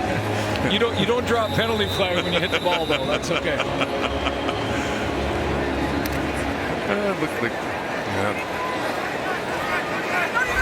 Well, they pick up the flag. No penalty. Back across the 45. 46-yard line and a 1st and 10 Saskatchewan. Early second half. Left side, A.J. Ouellette puts his head down. 3 Elks, including Tamari Fox there to take him down. Some help from Noah Taylor as well. And a short game. Run games for both these teams been a little bit of tough slugging. But it doesn't mean Mark Mueller goes away from them. 2nd and 6, even 2nd and 7, better than 2nd and 10, and it's a lot better when you look at the numbers and the analytics. He's about 1.5 yards. We'll call it 2. He's up to 41. Ouellette is on 9 carries. Justin Rankin. And it's hard to come by. A lot of passing. There's more there. Wow. Schaefer Baker. Why use 2 hands when you only need 1? First down, Saskatchewan. Is that a little Michael Jackson on the sideline? I don't. One-hander in your living room. Oh yeah, smooth. He sticks the landing too. Very graceful by Schaefer Baker's having himself a night. That gives them a first down into the Elks zone at their 49. The one-handed grab by Schaefer Baker. Quickly out to the left. That's Emelis. And he works his way up to down to the 45. Schaefer Baker in that first half is working with Keyshawn Johnson. And occasionally they'll go to the trip side of the field. And about the same amount of time, they'll be together into the boundary. And they'll be the 2 receiver side. 22 of the 27 pass plays in the first half, they were working in tandem together. And when they split up, which was 5 times, they were in the slot. So just what do you do defensively when you got those 2 weapons in the same spot? Well, they give him 3. 2nd and 7. Oh, tipped away and picked off. Tip drill. It went off Kobe Williams, and for the 2nd straight game, Gavin Meyer, similar situation too, reacts to a deflection, and he picks it off. Meyer, with the injuries on the Elks defensive line, got inserted into the lineup, and yeah, welcome to the CFL again. Had one last week in Edmonton. 2nd interception for Meyer. Elks football.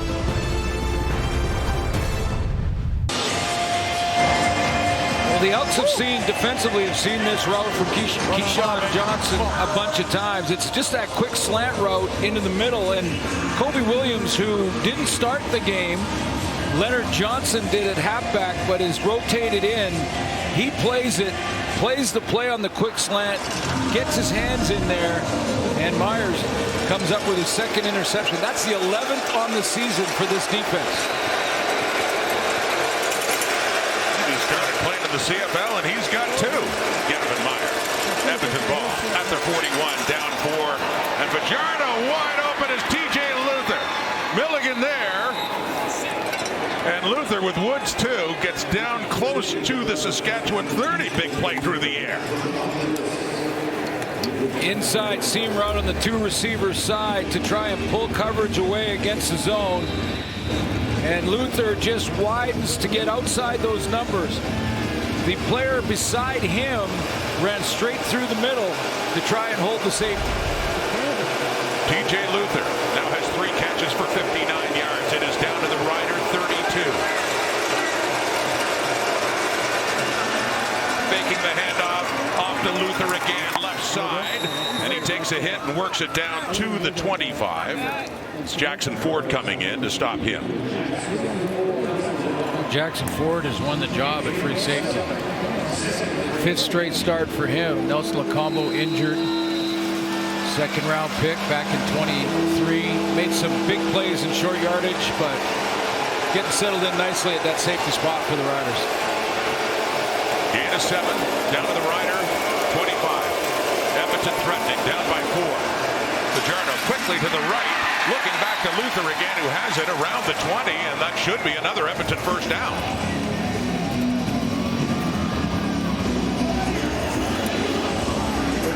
Good job just to secure that with DeMarcus Fields coming downhill hard on him. Just have to protect the ball, protect yourself. Fajardo tried to get to him as quickly as you can. Good all-around football play because it moved the chains, but it was a big hit. Down to the Saskatchewan 19 now. 3rd quarter. Fajardo with the heat coming, and he can't get away. Tried to, the ball came out. Mark Cordy tackling Caleb Sanders, but the signal is it is a 2nd down with lost yardage. Yeah, I think that Cody Fajardo was down by contact here.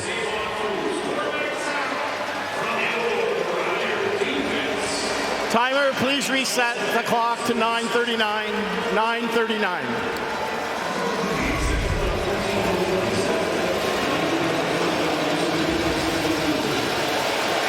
Fajardo stays in. I think his leg was trapped in that play and went down limping a bit. But here we go. 2nd and 17 at the 26. Quickly off to the right, and no, not caught. Intended for Keon Julian Grant, and a flag comes out right around the line of scrimmage. That's in the holding area. Holding. Edmonton number 53. That penalty is declined. 3rd down. As you called, the left tackle Brendan Bordner, so field goal unit to come on and see if they can get to within a point.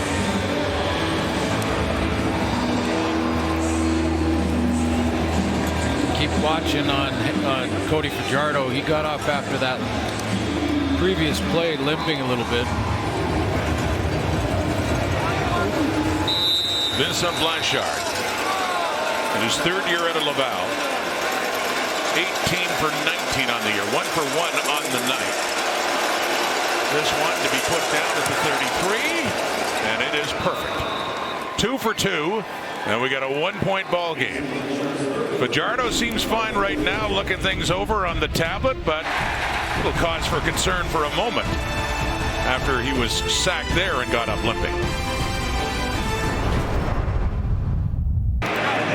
Rider football after Edmonton took advantage of the turnover. They've done a lot of that, and they continue to lead the way, Glenn. Yeah, lead the way, and it's not close, is it? I mean, Montreal defense has got a great reputation for turning the ball over, yet they're 6 turnovers behind them. Another interception caused by Kobe Williams on the tip to Myers. And that's just the 5th interception for Trevor Harris. He doesn't throw those. Up against 15 touchdown passes, 3 of those tonight.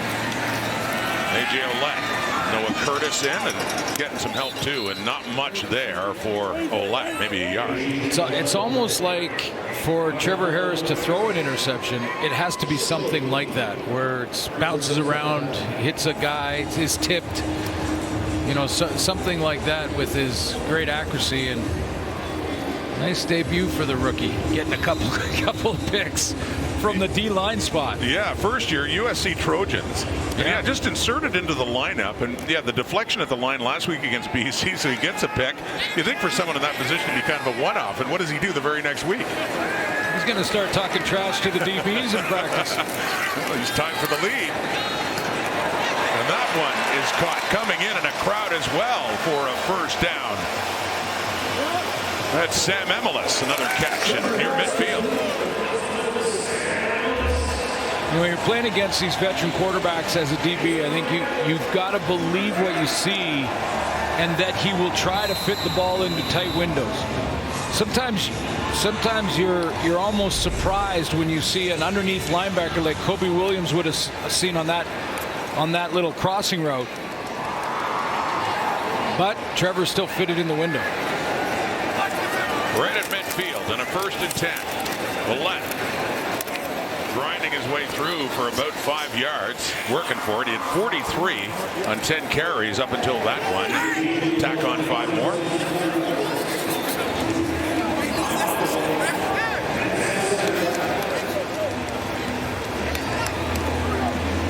Took an extra second just to clean up the shrapnel from that run off the left side.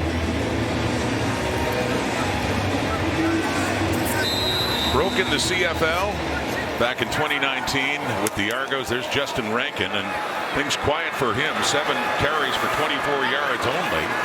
There's 7 carries for only 9 yards last week. There's Harris again. Deep shot. Here we go. Double coverage. Garns right there, along with Logan too on Sam Emelis. They had that well covered. Incomplete. 3rd and 5. It's a long way to go for Kenneth Logan to rotate back to the deep middle. It's the deep post right here, and Kenneth Logan is going to be that deep defender in the 3 deep zone. Little man, it's almost a combination coverage, but it turns into a double team when the ball arrives. Oscar Chapman back to punt it away. Leak and Luther are the returners. A high end-over-end punt by Chapman and taken by Leak at the 15, who's hit right away coming in. Jonathan Edouard, and only a 35-yard punt, but good coverage and essentially no return there for Leak, who walks off. Edouard contributing on defense recently and on specials. Loving that.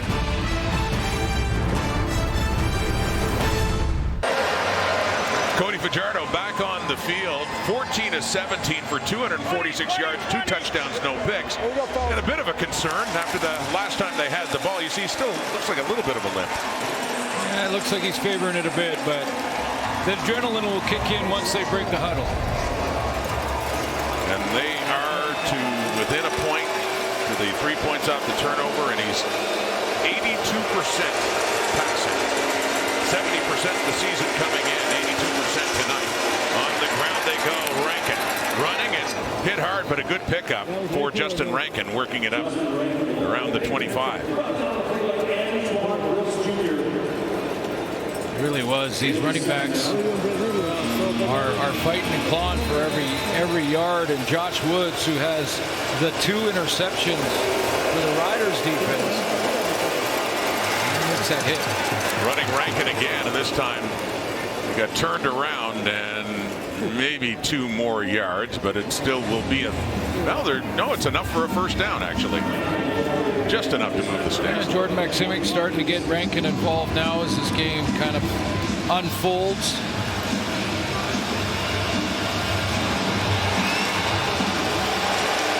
Gets the ball up to the Edmonton 28.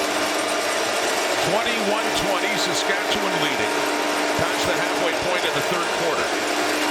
1st and 10. Faking to Rankin. Looking to the left and with plenty of time. Fajardo can't find any receiver and finally does take off. And picks up about 5 more offense for Edmonton. Taking some hits in this second half. Yeah, I got an extra couple of yards probably to make it 2nd and 5, but I was looking at a guy who's kind of limping and favoring a leg after the last series. Probably could have hook slide, and now he's got to get that jersey back on right. There we go. He was scrutinized for all the running he did when he was Saskatchewan's quarterback a few years ago. They wanted him to stay healthy, and he steps up. He's directing traffic, and he throws it down to the right, and it's caught beautifully. Scrambling out, and T.J. Luther comes back and helps him out with a big completion and a first down. Yeah, and Fajardo orchestrated this the entire way. I'm going to show you the receiver in Luther and what he does here. These are scramble rules. So there's Luther, and his route is an out and up. But now he realizes quarterback's in trouble. Cody's waving to him, and he comes right back to the football. So scramble rules are pretty simple. Deep receivers come back into that intermediate zone.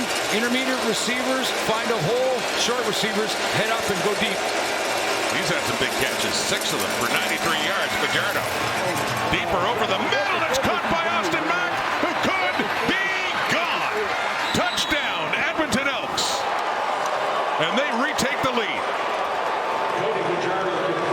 Austin Mack.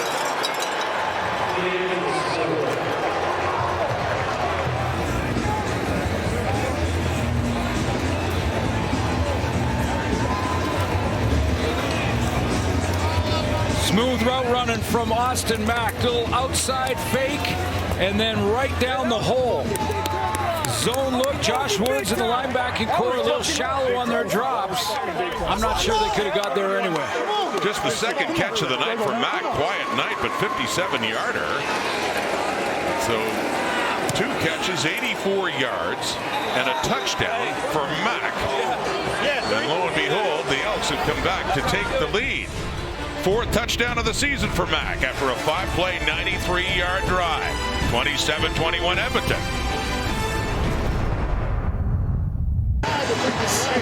Austin Mack with his 4th touchdown of the season. Just his 2nd catch of the night, but it was timely. The Elks have the lead again. Against the cover 2, here's your 2 deep defenders for Saskatchewan. Now go ahead and run it and show what Edmonton does offensively to pull those 2 deep guys away. Here's the receivers that are going right straight down the field, pulling the deep defenders with them, and Austin Mack says, I'll take the hole. This is the way you beat a cover 2 is to go right down Main Street, and a perfect throw from Cody Fajardo. That's Cody Fajardo's 20th career 300-yard game.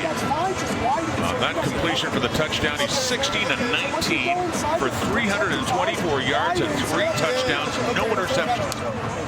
Great night for Fajardo. Fajardo was just illustrating. This is a cover 2 look. Showing him what he did. Been doing a lot of it tonight. Let's see how the Riders offense responds with Trevor Harris. It's Johnny Johnson on the kick return. Across the 30 and just can't quite break that tackle up to around the 34 for Saskatchewan coming on. Back and forth they've gone. Riders trailed early by 7. Had a couple of touchdowns to take the lead. Late in the half on a field goal, Edmonton went up 3, and then Saskatchewan drove back and had the lead at halftime. And now Cody in the classic phone call now, talking over that last drive. 4-1 versus 5-1. Did you expect anything different? Yeah. Well, the only thing I could think of was these 2 defenses are so good that it could have been lower scoring, but the offenses, especially through the air, not so much running. Harris and Fajardo both been getting it done, and here's Harris's turn. Got an open receiver. It's Schaefer Baker again. Oh, man. With Cordell Jackson on him, so Saskatchewan's not wasting any time. Yeah, listen, this isn't Schaefer Baker against a rookie DB. This is Schaefer Baker for the most part tonight against Cordell Jackson. Nothing fancy, just straight go route down the rail, and these 2 quarterbacks just going toe to toe. Perfectly placed by Harris, too, with those long arms of 89, reaching up to get it down to the Edmonton 33, just like that. 2.5 minutes to go until three-quarter time. 6-point difference. Saskatchewan down, but moving. Faking to Ouellette. And off the right to Emelis. Good yardage after the catch to get another first down as Emelis gets it down inside the 20. Little slow to get up for 19, but he's okay. Trainers didn't have to come out. Call them the yak pass, or when you're bang on accurate with an underneath throw, your receiver catches it and turns that corner before any defender can get home and get there close. A little bit slow getting up. He catches his breath. Although it's been a track meet. Sure. Receivers are just trying to get their breath, probably. Right down to the 20 for Emelis. Saskatchewan. This time, Ouellette has the ball in his hands, and A.J. Ouellette works his way down closer to the 15. So they sprinkle in the run with all this passing. Oh, boy.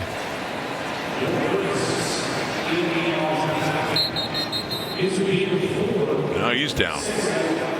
And holding his right leg around the knee, Andrew Harris, his coach, running backs coach, and one of the greats of all time, who starred in BC, of course, in Winnipeg, and ended his career with the Toronto Argonauts, but he was a teammate of A.J. Ouellette in Toronto and certainly helped him out. And a look of concern there, understandably, as Ouellette gets some attention.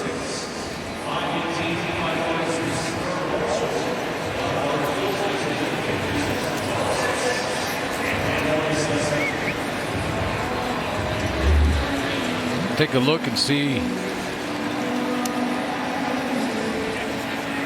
Clean tackle. Oh, I see. There's right after. No, moving in a way it shouldn't. Yeah. Awful sight for A.J. Ouellette in the way, just at the end, after he was down, the way it twisted. So looking at that right knee. And I don't think Noah Curtis, he was being blocked downfield. I'm not sure he realized he was actually making contact there. A.J. Ouellette has already missed a couple of games this season and played most of last year. The year before his first in Saskatchewan was injury riddled. He could only play in 8 games. And hoping he's okay as he put some weight on it, testing it out a little bit, that right leg. But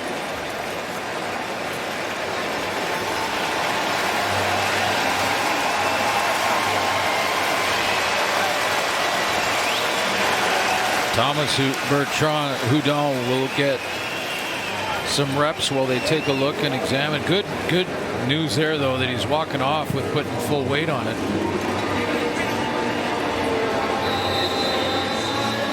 they had used Quali Conley when he was injured earlier and missed a couple of games, but on the depth tonight, we talk about Thomas Bertrand Houdon. Next up. Flares out to the right. The throw goes to the left. It's caught down close to the 10. That's Ian Schaefer-Baker close to a first down. Not quite.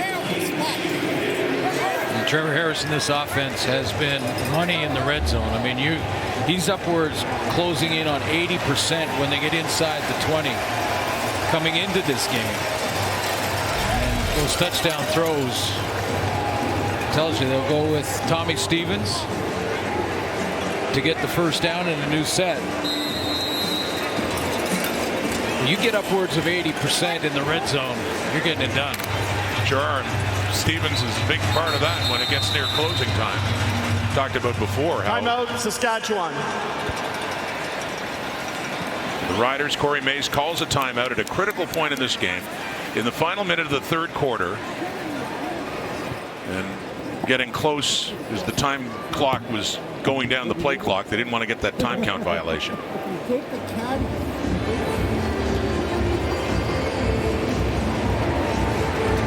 Watch when Tommy Stevens breaks the huddle here and how it almost looks like as he's approaching the line of scrimmage, it almost feels like he's growling. like he's bigger than most quarterbacks. Well, and bigger than most Bears. It's at the 11. It's 3rd and 1. It's Stevens time. No mystery here. He lunges ahead, and it looks like yet another first down gained by number 17.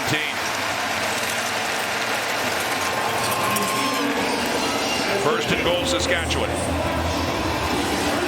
Coming up on the line of scrimmage. Just like, okay, let's go, let's go, let's go. We got to stop that guy.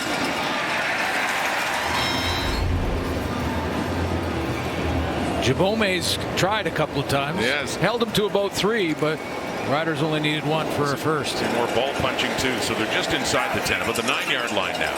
First and goal, Saskatchewan, looking to retake the lead. They're down by 6. And they keep it on the ground now with A.J. Ouellette injured and out. Thomas Bertrand-Houdon, the Canadian who went to college at Delaware, is back in, and that is the final play of the 3rd quarter with the Riders pressing. They got a 2nd and goal coming up. Back and forth these teams have gone. Some sweet plays in offense and defense, and Fajardo hits Austin Mack for that touchdown. Edmonton leads it heading into the final 15 by 6.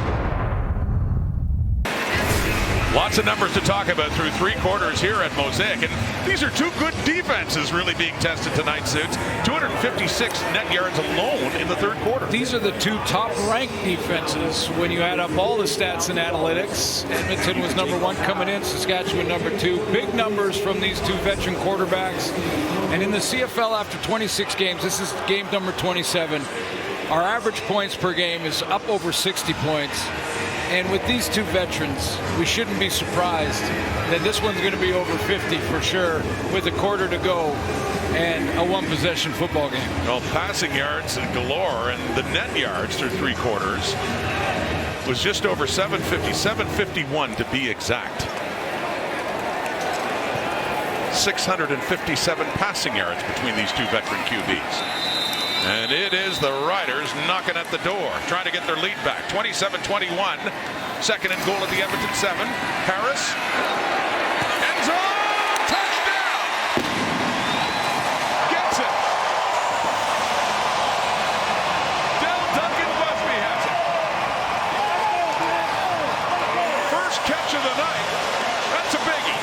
4 TDs to 4 different receivers.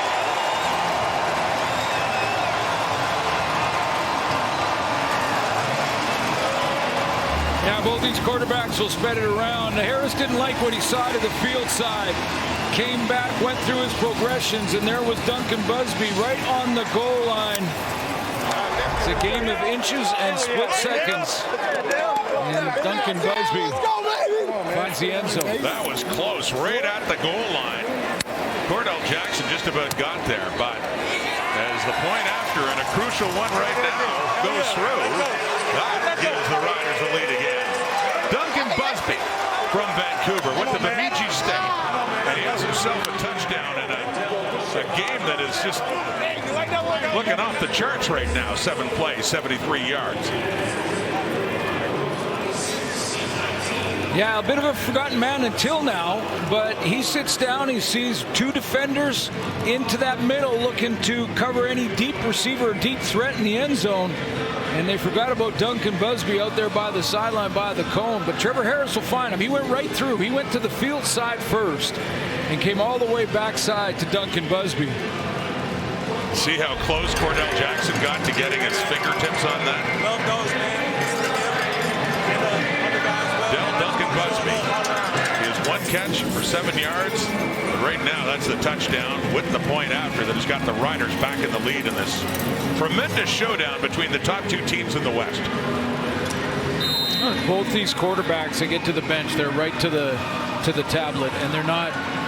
There's almost, well, there's a little bit of celebration when they throw the touchdown, but when they start getting back to that sideline, it's business because they know Cody Fajardo's turn. You're going to have to get something together. I was going to say, regardless of who has the lead, they know at this point in the game it's not going to last. Edmonton football, 1 point behind. Javon Lee across the 25 up about the 28-yard line.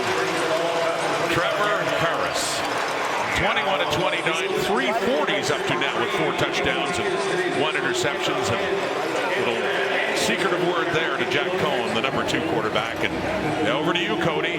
What do you have now? 16 and 19, 324, 3 touchdowns, no picks.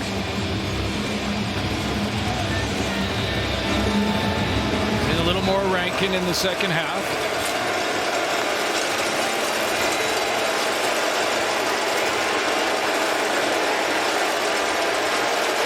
Getting electric here at Mosaic. Takes up. Ball carrier Javon Leaker. No, the play fake. And Fajardo wide open for Mack, who hangs onto it. So open and running in for his second touchdown of the night.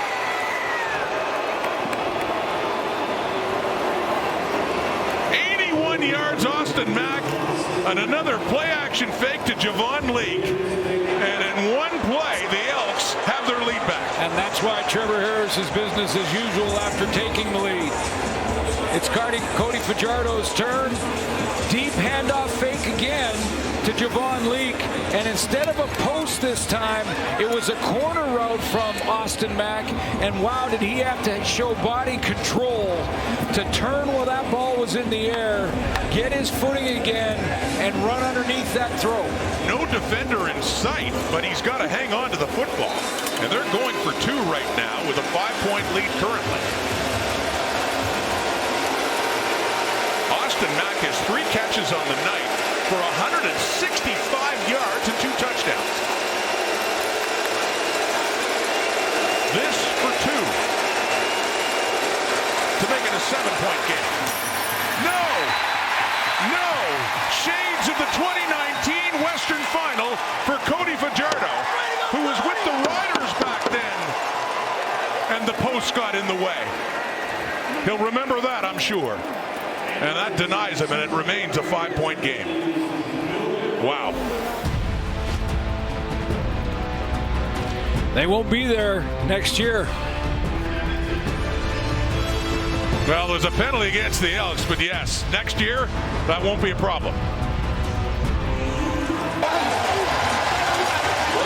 Different route for Austin Mack on this touchdown. It's the corner, not the post. He starts out right here, and watch the body control when the ball's in the air. Cody Fajardo with the deep fake.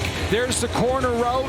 Shallow corner. There he is right here. Now watch how he has to turn back with the ball in the air. He's wide open, waiting for that to come in, and catches the back half of the ball with tremendous body control and footwork to flip around like that, find it, track it, and catch it and go. What a catch by Mack. Wide open. And this kickoff is going down and out of bounds. That'll be a penalty. Illegal kick out of bounds against Blanchard. Kickoff out of bounds, Edmonton number 26. First down. That'll move the Riders up the field, trailing again by 5 points after the 2-point conversion. Did not work out. But Austin Mack, we were thinking earlier, late in the first half, haven't really heard much from number 3, but he's just exploded in the second. No, I had a feeling he'd be there at some point in this game. It's such great chemistry going back to their Montreal days. It really is. And if you're going to average 55 yards of reception, maybe you don't need to catch the ball as often. Just a great reaction to the ball. Cody put it out there for him, and I can't explain enough how difficult that is, running full speed and trying to flip your body on the other side. Mack has 165 receiving, 138 in the second half. Here's that sweep. Schaefer Baker, and a good tackle coming in as the rookie Daryl Jabome in on Kean Schaefer Baker. Mark Killam dresses 10 defensive linemen as part of his roster construction. And what that means is deep in games like this, he will have fresh players out there, guys that can fly around. Now, Jabome's been playing all game long, but he gets those rotation D linemen take up those blocks. He stepped up with the injury to Nick Anderson. To the left and caught midfield on that second and long. They had lost a yard before, so that's Marshall, but still 4 or 5 yards shy of a first down. Third down coming up at midfield, and Chapman will be coming on to punt. Real good tackle in the open field there by Kenny Logan Jr. in space against Keyshawn Johnson and got him to the ground. Only the second 2 and out for the Riders on this night. Oscar Chapman from Adelaide, Australia. His first year with the Riders. Punting it down to Javon Leake inside the 10. Touched it. Bobbled it. Tries to get back on it, and he does. So a good break for the Elks if they keep possession of the ball, but that was close. As Leake didn't find the handle before he took off. Edmonton football. Fajardo back on, and they have the lead by 5. When you get offense like this, you get a lot of fantasy points. And look at this. Fajardo with 32, Harris with 27. Our producer, Peter Buchanan, has both in his league. Why do you think we're showing this? Wait a minute. How do you get both of those quarterbacks? I was going to say, how does this work here? Well, our director, Franklin Rubenstein, has Chad Kelly and Vernon Adams, I believe. So this is some league. We're not done yet. There's 6 in this in your group, I believe. Well, Peter Buchanan's having a good night. The throw, they just keep racking up the yards too and getting themselves some space. That's TJ Luther. He's had a very good night from Cody Fajardo, and there's a first down for Edmonton. Yeah, I would suggest this is a pretty much breakout game for TJ Luther. He's chipped away. He's been targeted 33 times coming into this game, so it's not like they're not using him. But he is a rookie. He just looks more and more comfortable all the time. Luther has 7 catches for 109 yards. Quite a night. Among several receivers who are having big nights. None over yet. First and 10. Here's Rankin. And breaks a few tackles and finally does get taken down by Tavon Campbell after he gets it up across the 30. Important series here for the Rider defense and what Jordan Maximic might have for Corey Mace and this group on defense. Not a lot of RPO action from Cody Fajardo in this one. That run-pass option type look where he rides the dive and then can either pull it or go to Rankin. Rankin got 4. He's got 39 on the night. It's a 2nd and 6 Fajardo. Empty backfield. Pop fake. And again, runs out of time. The sack and a big one for the Saskatchewan Roughriders, who put him all the way back to the Edmonton 20, where they will have to punt it away.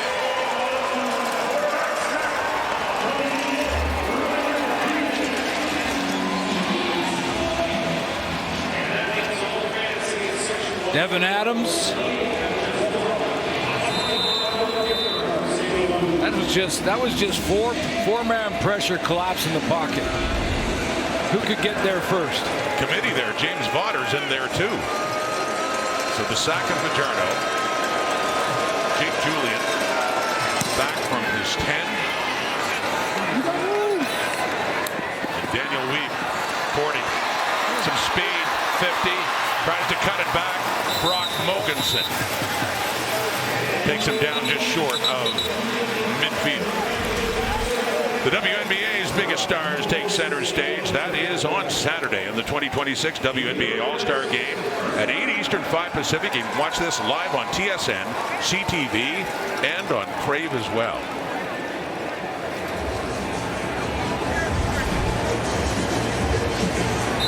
Beautiful look at the night sky over Mosaic Stadium on this July Thursday night. And a memorable night for so many reasons. Saskatchewan trailing by 5. A couple of yards shy of midfield. Working away, it's Keyshawn Johnson. Takes that quick pass. DeBlanco takes him down, but it's a first down. Part of Edmonton's strategy in a lot of these series has been to kind of give up the underneath throws. A bunch of slants from Keyshawn Johnson. Now both teams have tried the double moves, and certainly in the first quarter Trevor Harris did that. He's hit some deep balls. But I wonder if J.C. Sherritt, defensive coordinator, is going to look to maybe add some pressure. 46, another quick one to the right, down to the 40, and that is caught as well. See, again, quick game. The whether it's zone or man, they're giving him a little room underneath, trying not to let anybody get in behind you, especially on a double move. So now the question is, at what point do you say, we got to send some pressure and put a little more added pressure on the defensive backfield to play straight up man-to-man, probably in a bump and run type of coverage. Schaefer Baker, 8 catches, 185 yards and a touchdown. Also a nice, tidy one-handed catch earlier in the half. There's the pressure. Well. Pressure coming, and underneath, no. Kobe Williams right in there on the intended target. Schaefer Baker of the Riders. 3rd down ahead. When you know there's pressure coming as a DB, you can take off and go. Here's the pressure up front. 1, 2, 3, 4, 5, 6, 7. And they're going to look at see which 7 are coming. Guess what? All 7. One free hitter, forces a quick throw. Kobe Williams knows he can break downhill. Alex Hale has not had a field goal over 40 yards. His longest attempt was 47 this season. This is a 48-yard try to get them within 2. And Hale puts it through. His longest field goal of the season, and an important time too, as both teams in the points department enter the 30s. Hale makes it a 33-31 game. Edmonton still ahead, 4th quarter.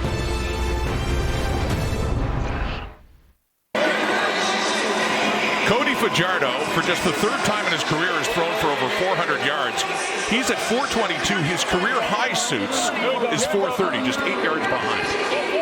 Should get that on this series. The way this is going. Well, the way it's been going. But you know, the numbers we can really get caught up into sometimes, and all that really matters to number 7 is the win. Trying to get to 6-1. The top record in the Canadian Football League. Best in the West. And there's some yardage, and that'll do it. It's a career high for Cody Fajardo, who's into the 430s now in passing and still going. Well, for instance, his biggest game coming into this one was 395 against the BC Lions and lost that one. His lowest total in passing yards was against Montreal this year and won that one. So, you know, again, we get caught up in the analytics, and it's fun to do it and track it, but sometimes they don't tell the full story. He wants the W, and so does Trevor Harris, waiting for his turn. More important to them. And Fajardo has them near midfield. They're up by 2. The toss to Rankin. And again, the Riders doing a good job, and one of the top running backs in the CFL this year came into that carry with 39 yards. That's his 11th carry, and still coming at a premium for Rankin. What a pickup to get Josh Woods in the offseason. He's been such a solid defender. How about that 107-yard pick 6 this year already? Got that a couple of weeks ago against Hamilton. Defense certainly helped out in that, so it's a loss of a couple of yards for Rankin. A 2nd and long here for Fajardo. 4-man rush over the middle. It's caught. It's Brendan O'Leary-Orange, who was the star receiver of Edmonton in their first possession with a couple of catches, including a touchdown, and he gets it close enough, perhaps, for short yardage here. It'll be 3rd and short coming up. Cal, how much room they gave him underneath there on 2nd and long. Well, they debate what they're going to do. For Mark Killam, this is more than a yard. This is closer to 2. They're at the Rider 48.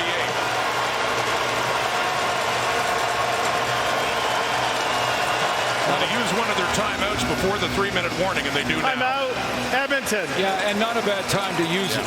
You know, when you have to make a decision here and make sure you know exactly how far you need, whether or not you decide to go for it or maybe try to cough and kick it here. Timer, can we please reset the clock to 5:21? 5:21. Put it in the corner and see if you can make a long field, but got to use it before the 3-minute warning. And close to 2 yards they need. The offense still out there with Cody Fajardo with quarterback in shotgun. 3rd down.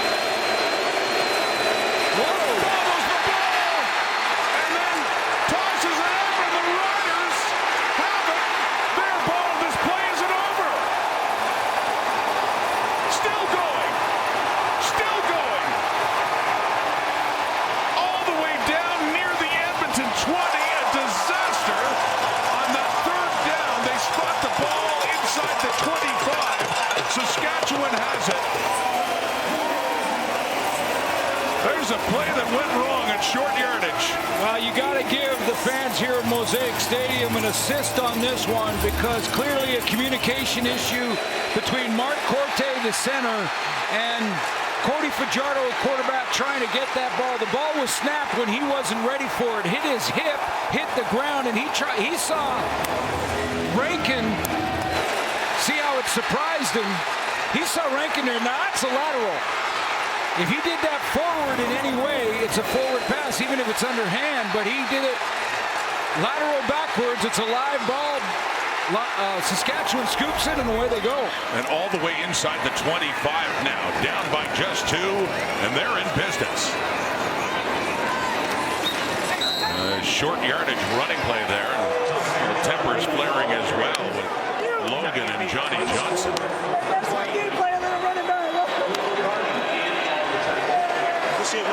Antoine Brooks, the one that came up with the ball after that lateral by Fajardo after he struggled with the snap.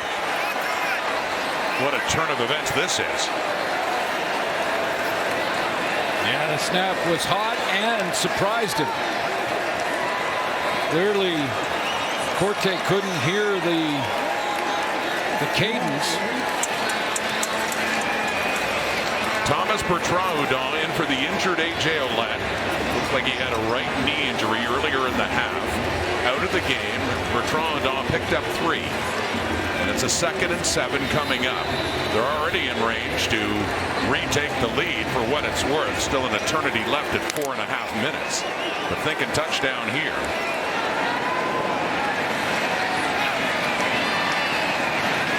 For Trevor Harris.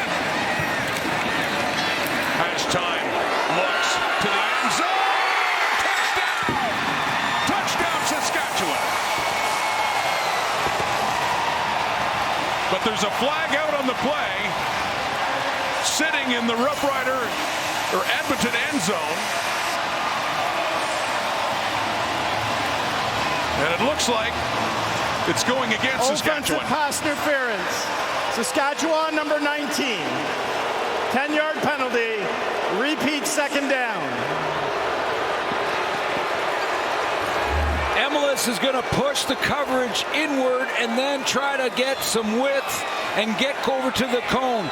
And as he comes inside, right at the goal line there, the push to Cordell Jackson's helmet is the call on the field. Now, you can tell the crowd here at Mosaic isn't agreeing with this decision. But there was definitely a push from Sam Emelis to the helmet of Cordell Jackson as he tried to widen that go route. So that pushes them 10 yards back, outside the 30 now, and a 2nd and 17, 4:03 and counting now, here in the 4th quarter. Harris reloads with time, but runs out of it. Sacked, and it's his old teammate Malik Carney coming in to push them back even further, and now it would be a long field goal try to take the lead. 3-man pressure here for Edmonton. And this one's going to disappoint the O-line for the Saskatchewan Roughriders with just 3-man pressure and Carney getting home. So Alex Hale is out. Last time he hit from 48. This time it's a 46-yard try. And he pushes that one wide to his left. And Javon Leake brings it out. No point given up in a 2-point game as Leake is still in the move to the 15. Out of bounds close to the 20. And Alex Hale. I would suggest, again, this is rule change department here, but that miss was hot. And Javon Leake takes it out. If he lets that go, there's no point if it goes out the back of the end zone without him playing it. So, again, let's take a look at this kick. Would you predict that that one's going out the back of the end zone? Had a lot of power on it and was kicked still well in the end zone on the miss. Yeah, I don't think there's any doubt that that would have gone out the back of the end zone. And that's a decision that the sideline makes. This is the 3-minute warning. This is the 3-minute warning. And then Javon Leake has to make on the fly. A lot of natural instincts for returners and old habits Takes a while to change them. Yes. They have the ball at the 20, though.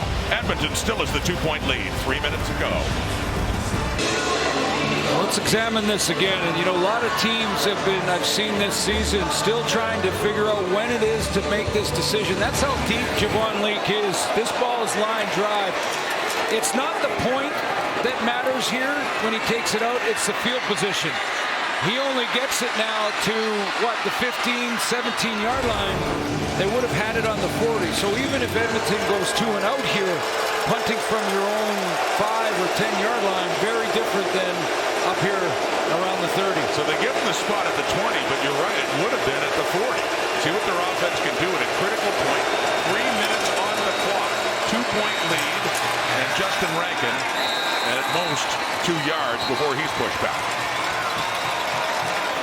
So if they go 2 and out, if they don't convert the second down, that fuels your point that much more. Well, Trevor Harris will get it somewhere around midfield depending on the return. Had they gone 2 and out from the 40, and still a play to go here. But if they did, you're looking at making Trevor Harris drive the field to try and get the winning points.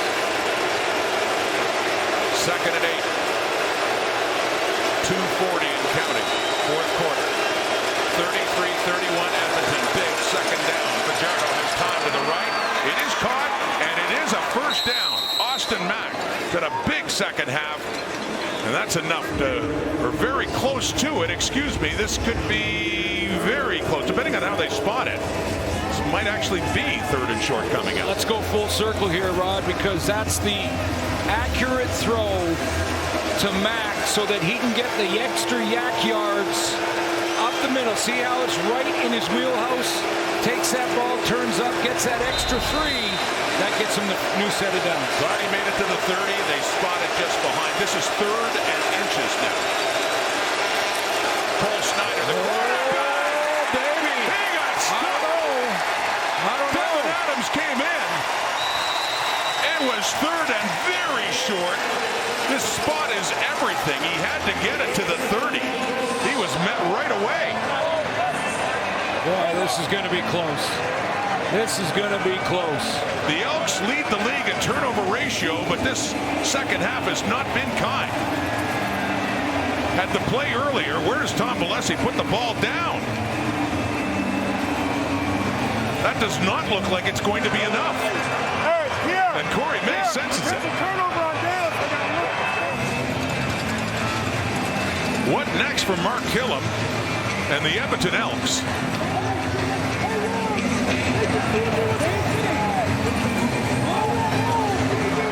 Second straight 3rd down try. The last one, the snap was bobbled. I think they're going to take a look. The replay center has adjusted the spot.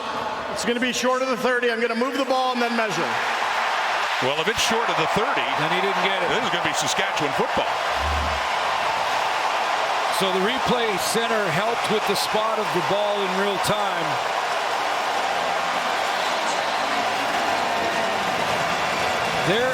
There is the ball right there, and it's short of this line right here.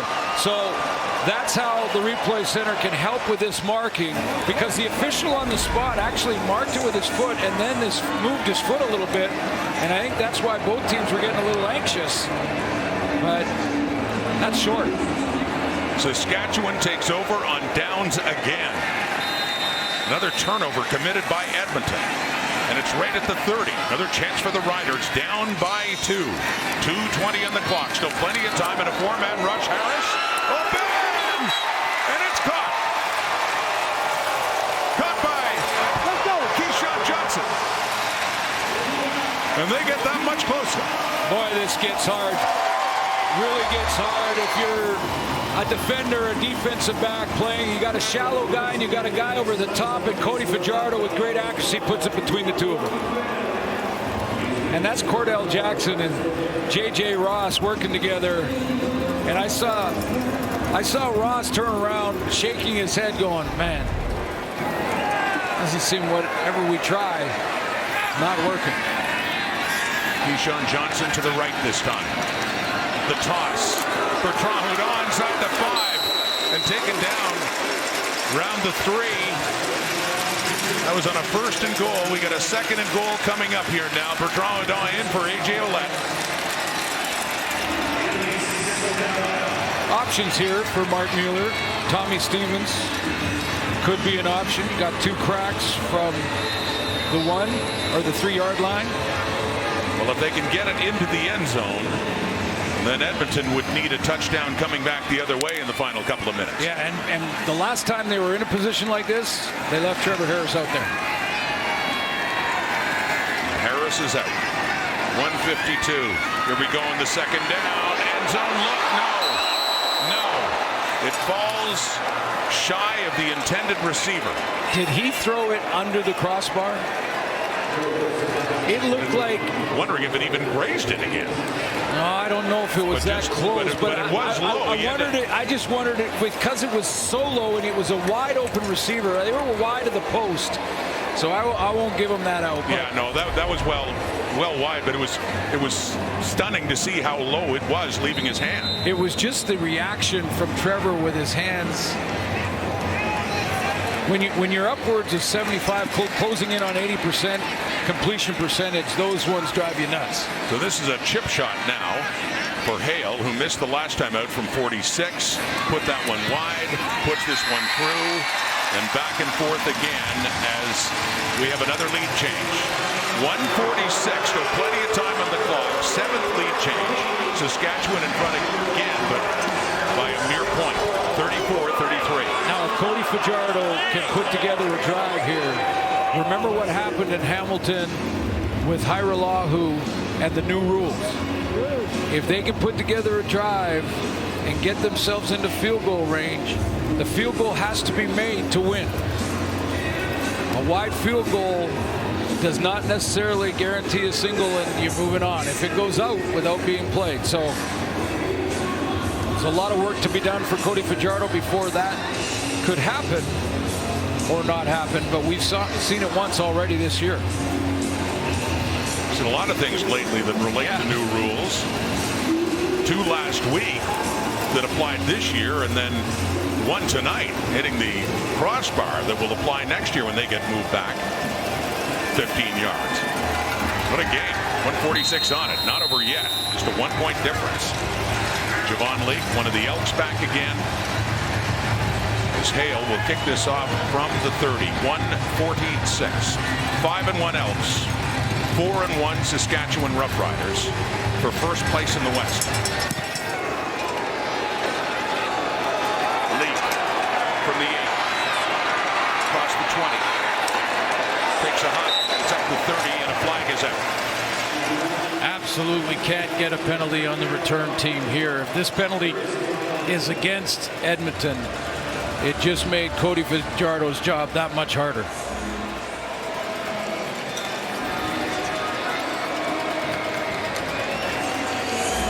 Well, they are marching it back against the Elks. During the return, holding. Edmonton number 96. 10-yard penalty. First down. That's just a terrible time to get a holding call when every yard will matter on, you only have 1:41 to drive the field.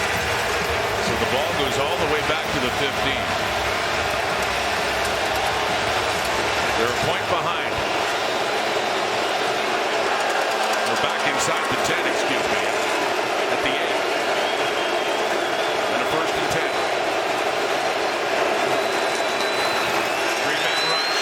Fajardo. Trouble finding a receiver, and good coverage there by Jameer Thurman on T.J. Luther. Incomplete, 2nd down. Yeah, Fajardo wanted the Austin Mack curl and go. Just a double move that didn't work. Watch the pump fake. That was to Mack. He went on the go route and was covered well.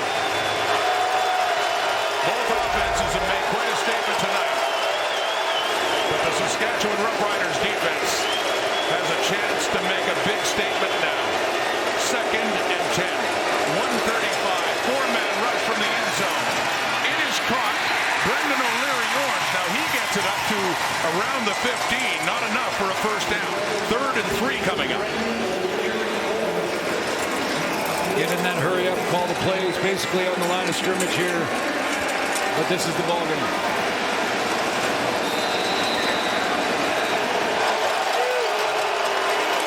Third, call it 2. And yeah, you have to think it's ball game. Quickly, Fajardo caught, first down, up to the 30. Right in the hole. He couldn't get it out of his holster fast enough. That was take the snap from center and the hot throw to the outside to get a new set and keep this thing alive.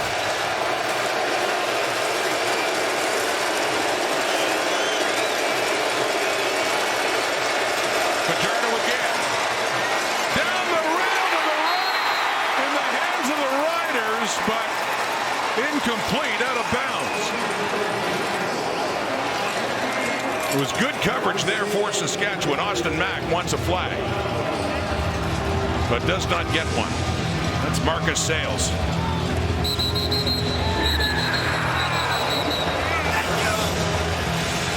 Two into the boundary. This one for Cody Fajardo is pretty well covered. I mean, you can't cover it any better than that. Edmonton is challenging for pass interference. We'll review the play. When you look at that replay, Austin Mack running his route, looks like he runs into Marcus Sayles. Have another look. But they're challenging at that. Now Mark Killam is. It stands, it's a 2nd and 10. If it doesn't, don't have a timeout. Just before this is the top of the route where the ball arrives, and the contact here we are on the outside, and Marcus Sayles, he gets pushed from behind. That's almost offensive. That's not a penalty. Here's the call. After review, the ruling on the field stands. Edmonton will be charged a timeout. 2nd down. That might be a big timeout. 1:01 on the clock. Yeah, that could be a big timeout. Mark Killam rolled the dice there. Another big 2nd and long coming up here for Edmonton. Marcus Sayles ran the road, and there was no penalty there. Schaefer Baker, what a night he's had. Fired him up. Riders trying to hang on. Final minute. Regulation. 4-man rush. Fajardo to the right again. It's caught. No! A good hit by Milligan. And the ball came out. Forcing it out and forcing them down to a 3rd and 10. When you come off the injury list, sometimes it takes you a quarter or two to settle back in, and wouldn't be long before Roland Milligan made his mark on this game. That's closing downhill in a Curry, and he just jars that ball out of there. On TJ Luther, so here we go. Under a minute. 3rd and 10. Riders want to take over on downs and end this. Fajardo needs 10. Looking for more. It's caught by Luther. Man, what a clutch moment for TJ Luther. And Cody Fajardo, and across midfield. And about a 1st down away from thinking about a field goal that could win it. Absolutely. They're 10 yards from this. Watch this throw as Cody Fajardo steps in the tight window. 3 defenders around Luther. Even the Saskatchewan bench was shot. Fajardo throw for over 500 yards. Looking to throw again, but that certainly won't help if they're thinking of field goal positioning with the sack by Mike Rose. Fajardo, sensing the moment, trying to get some of that yardage back, but they are pushed back. Yeah, he knew how devastating at this point in this juncture with his time a loss like that would be, so he scratched and clawed to try and get a couple back. Loss 4, 2nd and 14. Still need some yardage to think of a field goal. Midfield to Luther, gets it down to the 50, at the 49, so we're looking at about a 56, 57-yard field goal try. They put it right at the 50-yard line, and it's 3rd down again. But time for one more play for sure. Well, 3rd down coming up. You got to kick it. They got to try. Kick it. So a 57-yard try, might be a little bit more than that for Blanchard. His longest of the season is 50. Yeah, I thought thinking that loss was a down over, but it's third down. You got to take the shot here. Blanchard, his third year out of Laval. I remember when they were in Kelowna for Touchdown Kelowna a few weeks ago. He had a bit of a breeze at his back, not that strong, and he was comfortably hitting them between 55 and 60.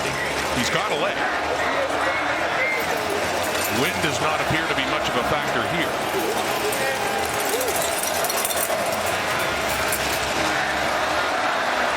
Quite a night. All sorts of momentum swings, and it will come down to a final kick for the Edmonton Elks. Make it, they win, and miss it, assuming on a long kick that the Riders can just get it out of the end zone, and Saskatchewan will win.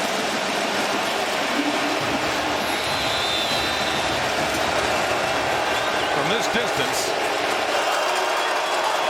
certainly possibility of a rouge not really being considered here. 57 yards for the win for Edmonton. Down, kicked, good! Blanchard does it on the final play of the game. A walk-off winner for Cody Fajardo, Mark Killam, and the Edmonton Elks, who improved to 6-1 with this victory at Mosaic Stadium tonight. Every little detail matters. When Cody Fajardo was sacked, he scratched for a couple more yards to save the loss. He gets that throw halfway to the sticks, and just enough, just close enough for Blanchard to make the winning kick. Another look. This on Blanchard, the hero, from 57 yards away. Money. No doubt at all. Jake Julian with the hold. It was almost like he played the fade.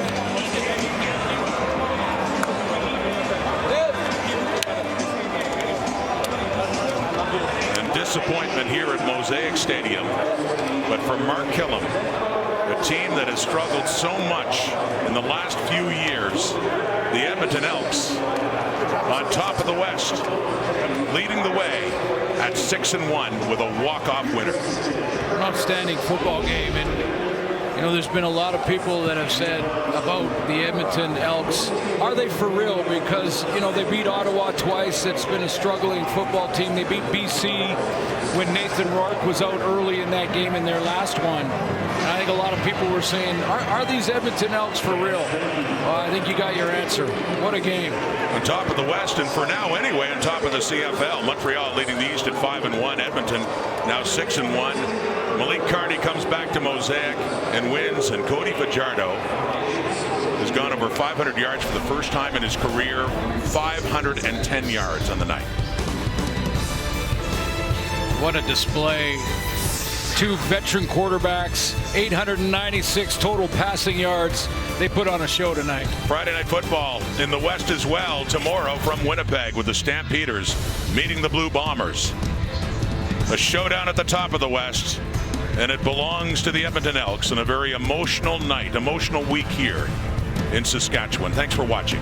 Have a great night. So long.